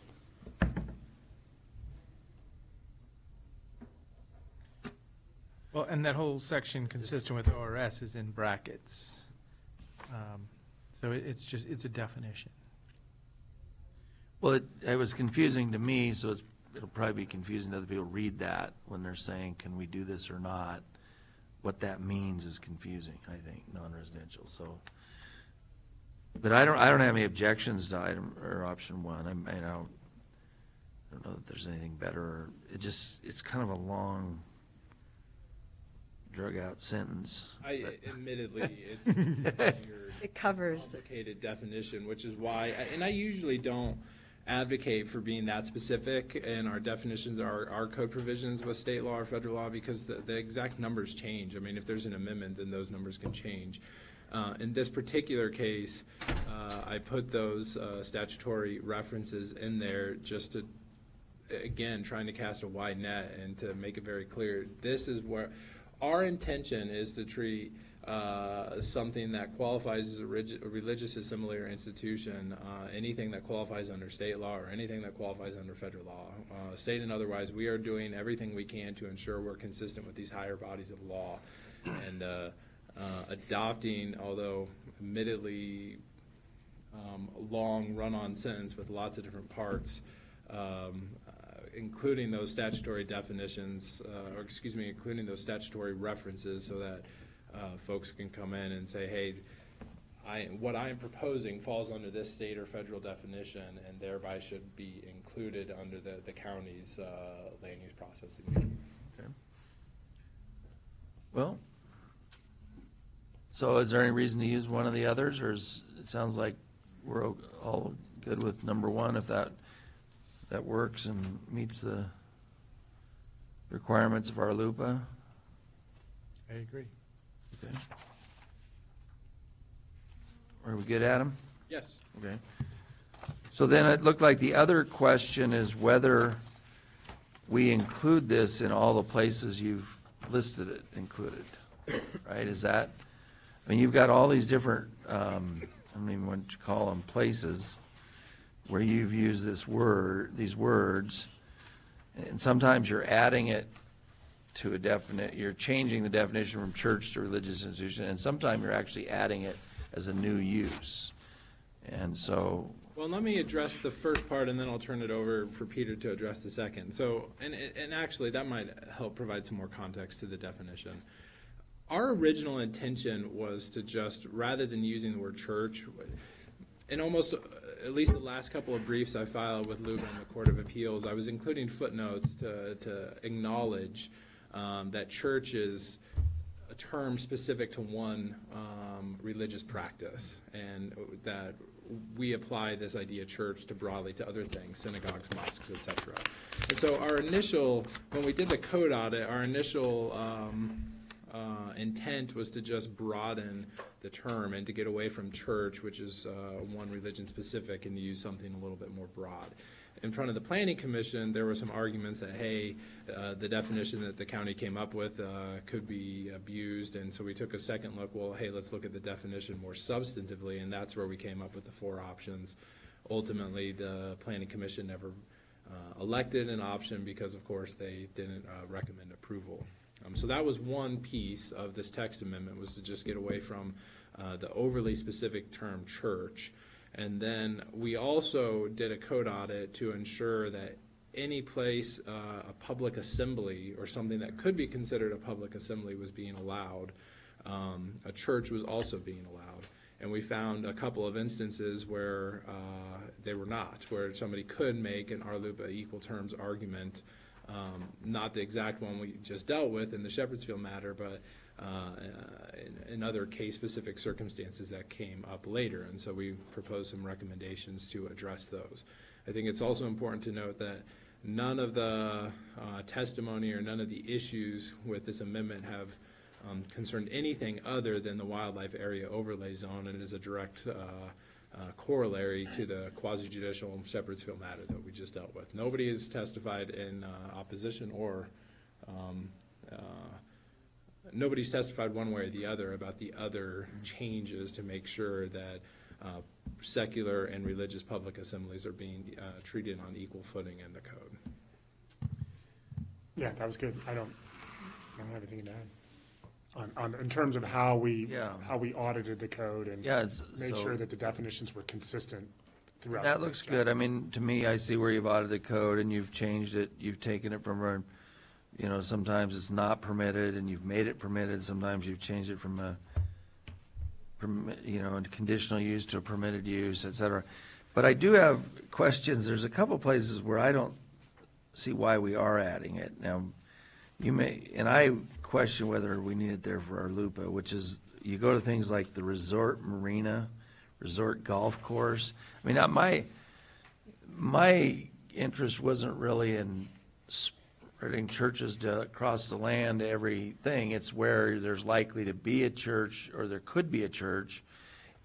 Should be on, I thought what the basic thing is, it should be on equal standing with other similar activities that aren't kind of just discretionary fun or whatever, which is what a lot of the it just seems kind of, there's a couple little zones that it just doesn't make sense. So I don't know, maybe you feel we have to have it there, but I just felt like the Resort Nature Center, so you can have a nature center, observatory, a recreational path, and a church or religious institution. It's like, really? Out in the Sun River, you could have it? When we analyzed the Shepherdsfield matter, county staff and I think the county commissioners were always concerned with agritourism and other special events occurring at a farm.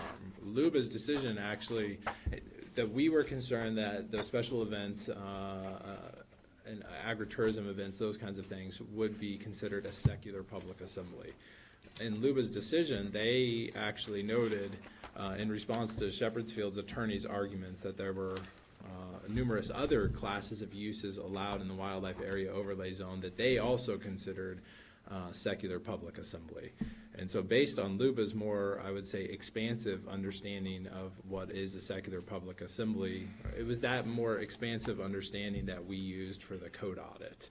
And I agree, it's a little bit more broad than our more narrow agritourism kind of events, but again, it's to ensure we're being responsive to LUBA's treatment of the case.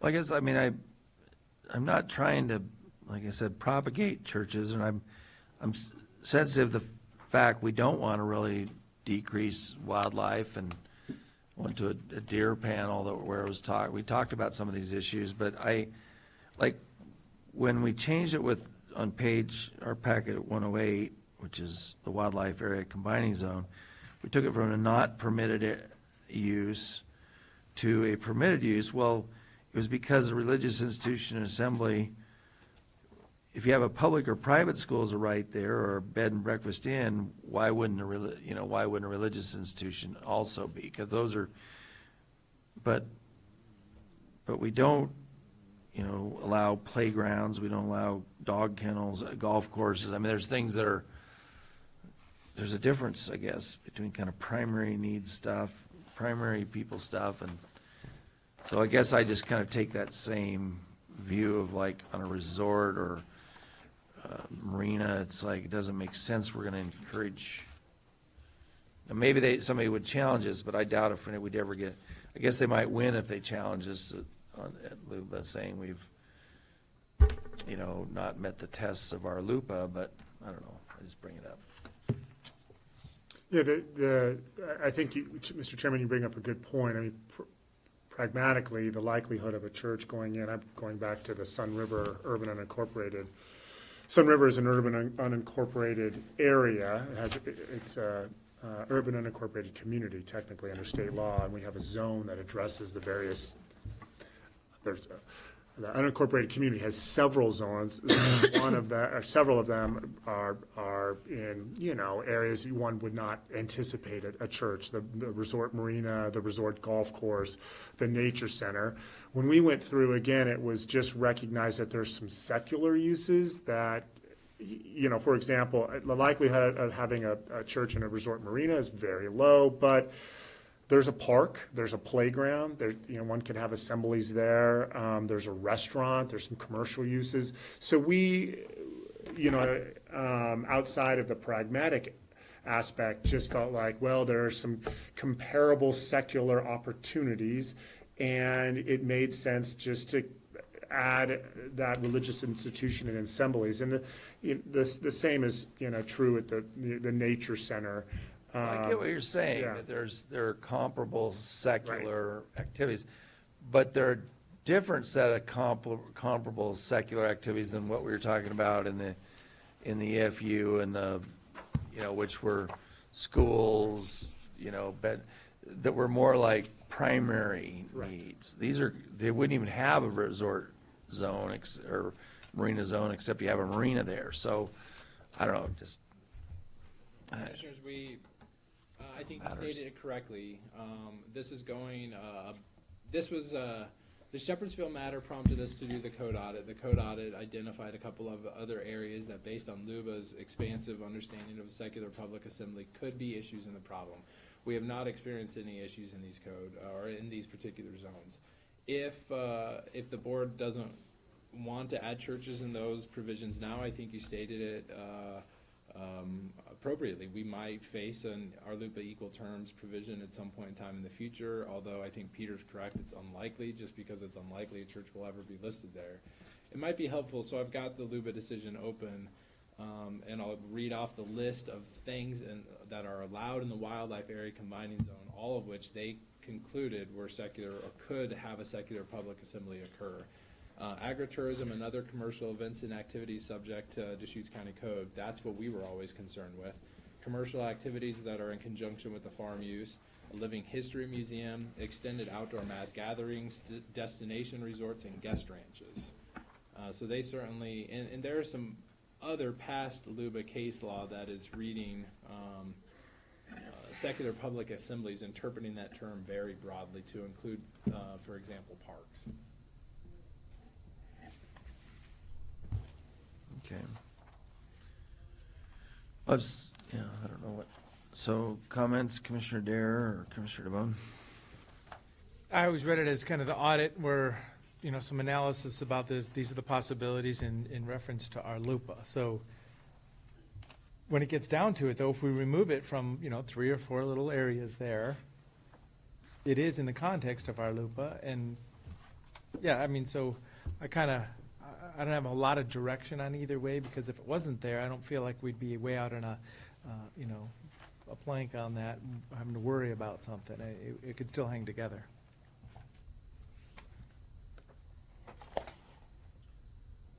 Commissioner Dare, thoughts? I happen to believe that we need to have it in as many places. If we were missing it, okay, we may be going a bit where it's not applicable, but I'd rather be safe than sorry, because I think it's a really important issue. So I'm, I don't have, I believe it should be left the way it is.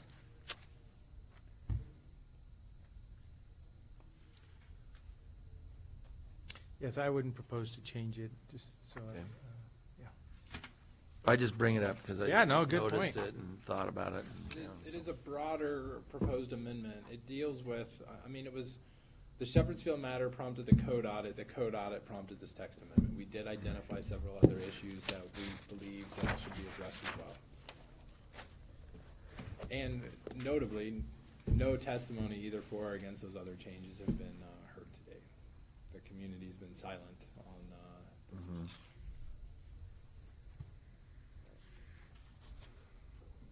Okay. Was there anything else? So we just need to decide whether we're going to do it the way you've written it, which it sounds like there's And then- support to do that. And then- Option 1, Exhibit K, I think we have to. Right, there was the second Sound like we did that. interpretive issue to the extent that the board was supportive of having explicit language in the WA combining zone that, again, yeah. gives the county the ability to impose conditions of approval on both religious assemblies and secular assemblies. There was a lot of testimony about the concerns that, this type of amendment could have on our critical ecological areas, and I think this shows that, the county has we already have it now, but it explicitly calls it out, and to the extent this issue's raised before the Land Use Board of Appeals, it shows that we're mindful of those arguments, and the board and the county, Deschutes County, I'm not going straight to the board, but Deschutes County has the ability to impose conditions based on a case-by-case analysis of the proposal.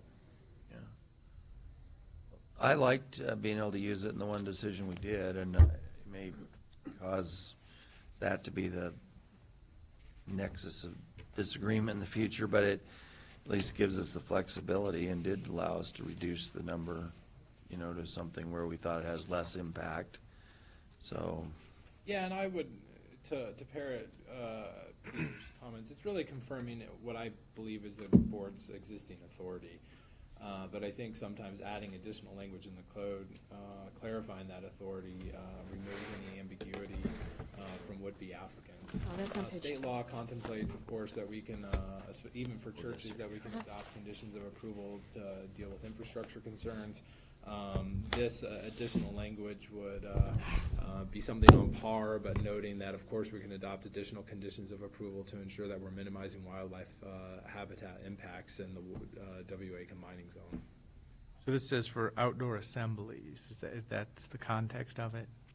Yes, and the intent being both secular and religious assemblies. But if somebody's building a building and has parking spaces and there's activities in the building, this isn't intended for that. This is for those possibly larger seasonal events if somebody proposed it, which is outdoor wedding venue was the beginning of this whole deal. That was certainly a perspective we had when we put forward the language, that it would be addressing those more one-on-one potential conflicting issues. yeah, so it doesn't limit the size of the religious institution that's built, or it doesn't. I would, That would have its own we're looking at. path of That's what you're approvals. saying, is that would have, yeah. I think anytime we're limiting the size of a proposed religious assembly, we're facing a substantial burden argument. I would propose that we're looking at infrastructure concerns, something that you can't have that large of a church unless you're willing to address, for example, the traffic impacts. And on that point, I believe that we can mitigate our LUPA risk. Let's say a good code audit should eliminate 80 to 90% of the equal terms issues that could come up. Substantial burden issues are going to be a one-on-one issue every time a church submits an application, or a religious assembly or institution submits an application. So this code audit by no means is intended to eliminate any RLUPA risk. That's impossible. This is meant to address the equal terms issues in our code, recognizing that there's always a substantial burden argument that might come up. So the proposal is to add the highlighted words to the existing exhibit. That's noted in. Another thing that looking through the package, there was the letters from the, I guess it was Fish and Wildlife. I guess were comments on the easy analysis, or is that what, there were a lot of comments on the wording used.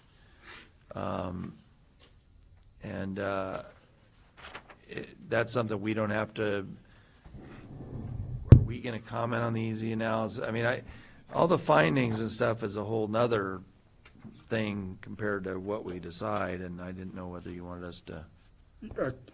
Great question, Mr. Chairman. We, as staff, we did take into consideration ODF&W's comments. They are, as you've heard in past proceedings, they're very concerned about the impacts on species that are of state concern. But because we're amending the wildlife area combining zone and adding a use that wasn't otherwise allowed, we have to do that factors analysis, which is what the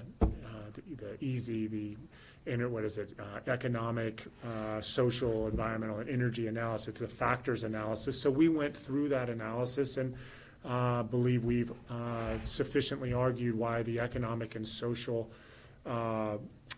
benefits of allowing churches in the wildlife area combining zone are preferable, while acknowledging that there could be some environmental implications. And as you'll recall, through the Shepherd's Field proceedings, there was acknowledgement of the social and economic benefits of having churches. And so we also were, mindful of the federal law, the RLUPA proceedings, and the LUBA decision that acknowledged our code's not in compliance with equal terms. So it's a long-winded way of saying we're aware of ODF&W's comments. And you've included some of them. They're in the record. We've addressed it in the easy analysis and our findings, but none.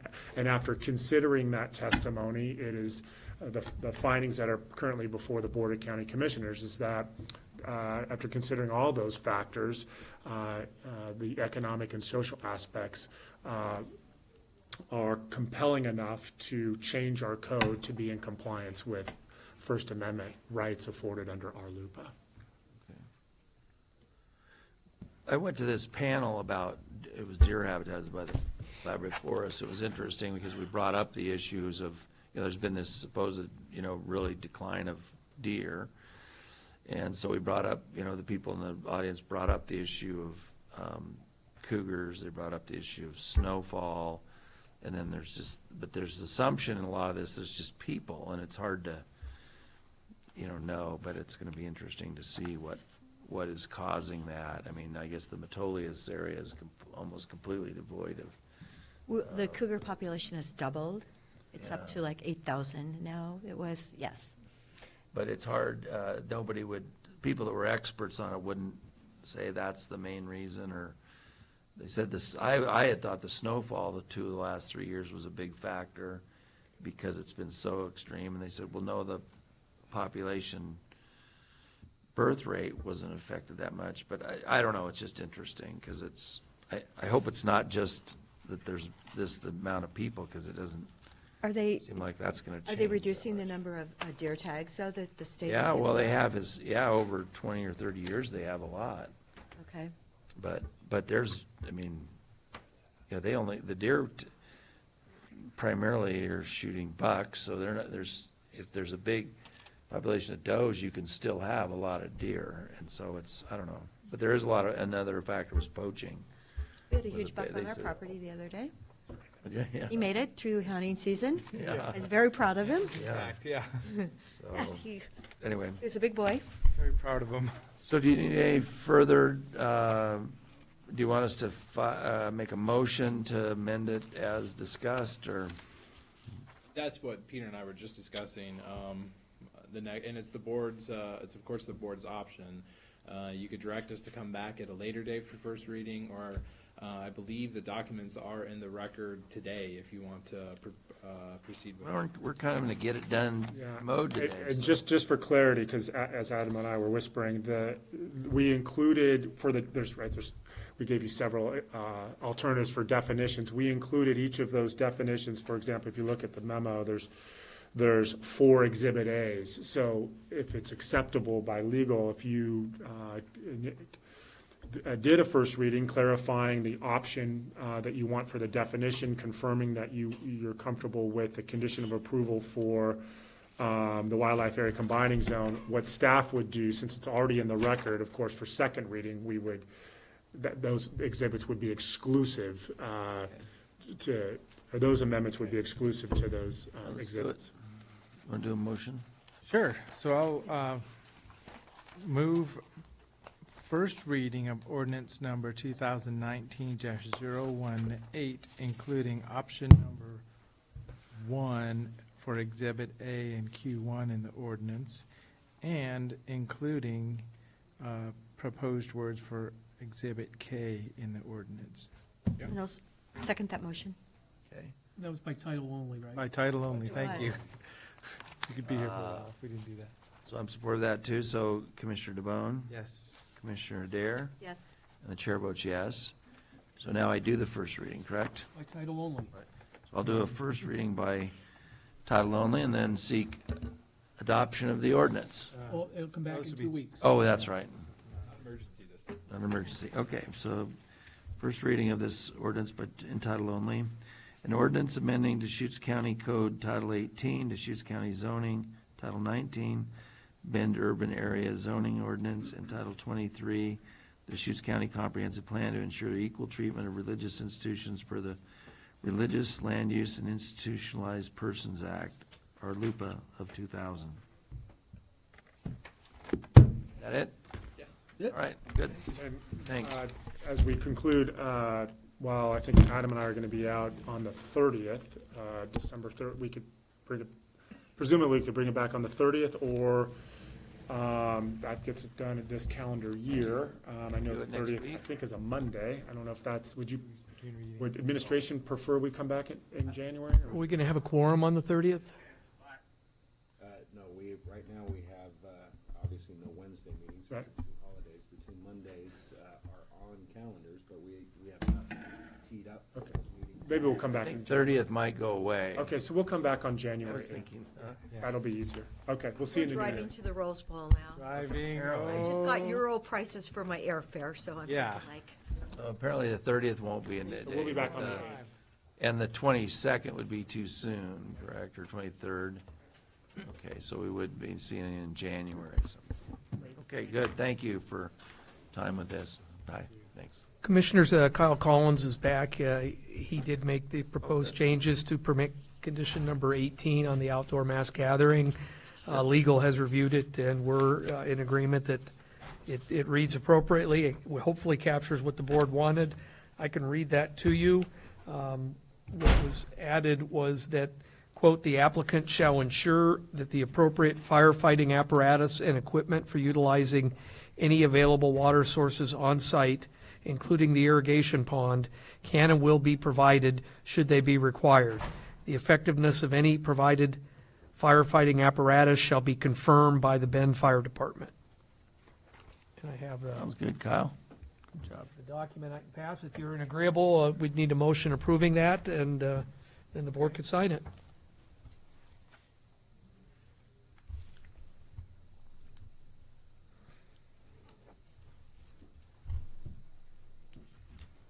Okay, looks good to me.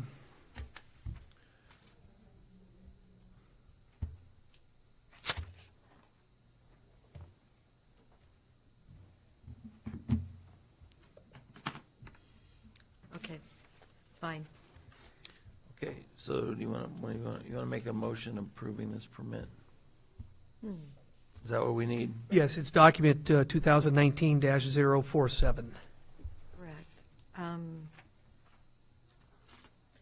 I move we approve document number 2019-047, an outdoor mass gathering permit for the 2020 Four Peaks Music Festival. And I'll second it. Okay, Commissioner Dare, Yes. Commissioner Bone, Yes. and Chair votes yes. So thank you. Thanks for getting that back, Kyle. Of course, thank you. So that ends our action items for today. Seems like a good time for a lunch recess. We have a few other items for after lunch, isn't that correct? Executive sessions and a couple other things for discussion, so. Yeah, we have two executive sessions. One is continuation from Monday, and then one for legal, and then we've got a whole series of small other Okay. items to go through. I have to leave by 3, so I shouldn't be any problem, but do you want to reconvene at 1 or 1:15 or 1 o'clock's fine with me. 1 o'clock's okay with everyone? So 1 o'clock, okay, thank you. Let's reconvene at 1 o'clock upstairs in the Allen Room.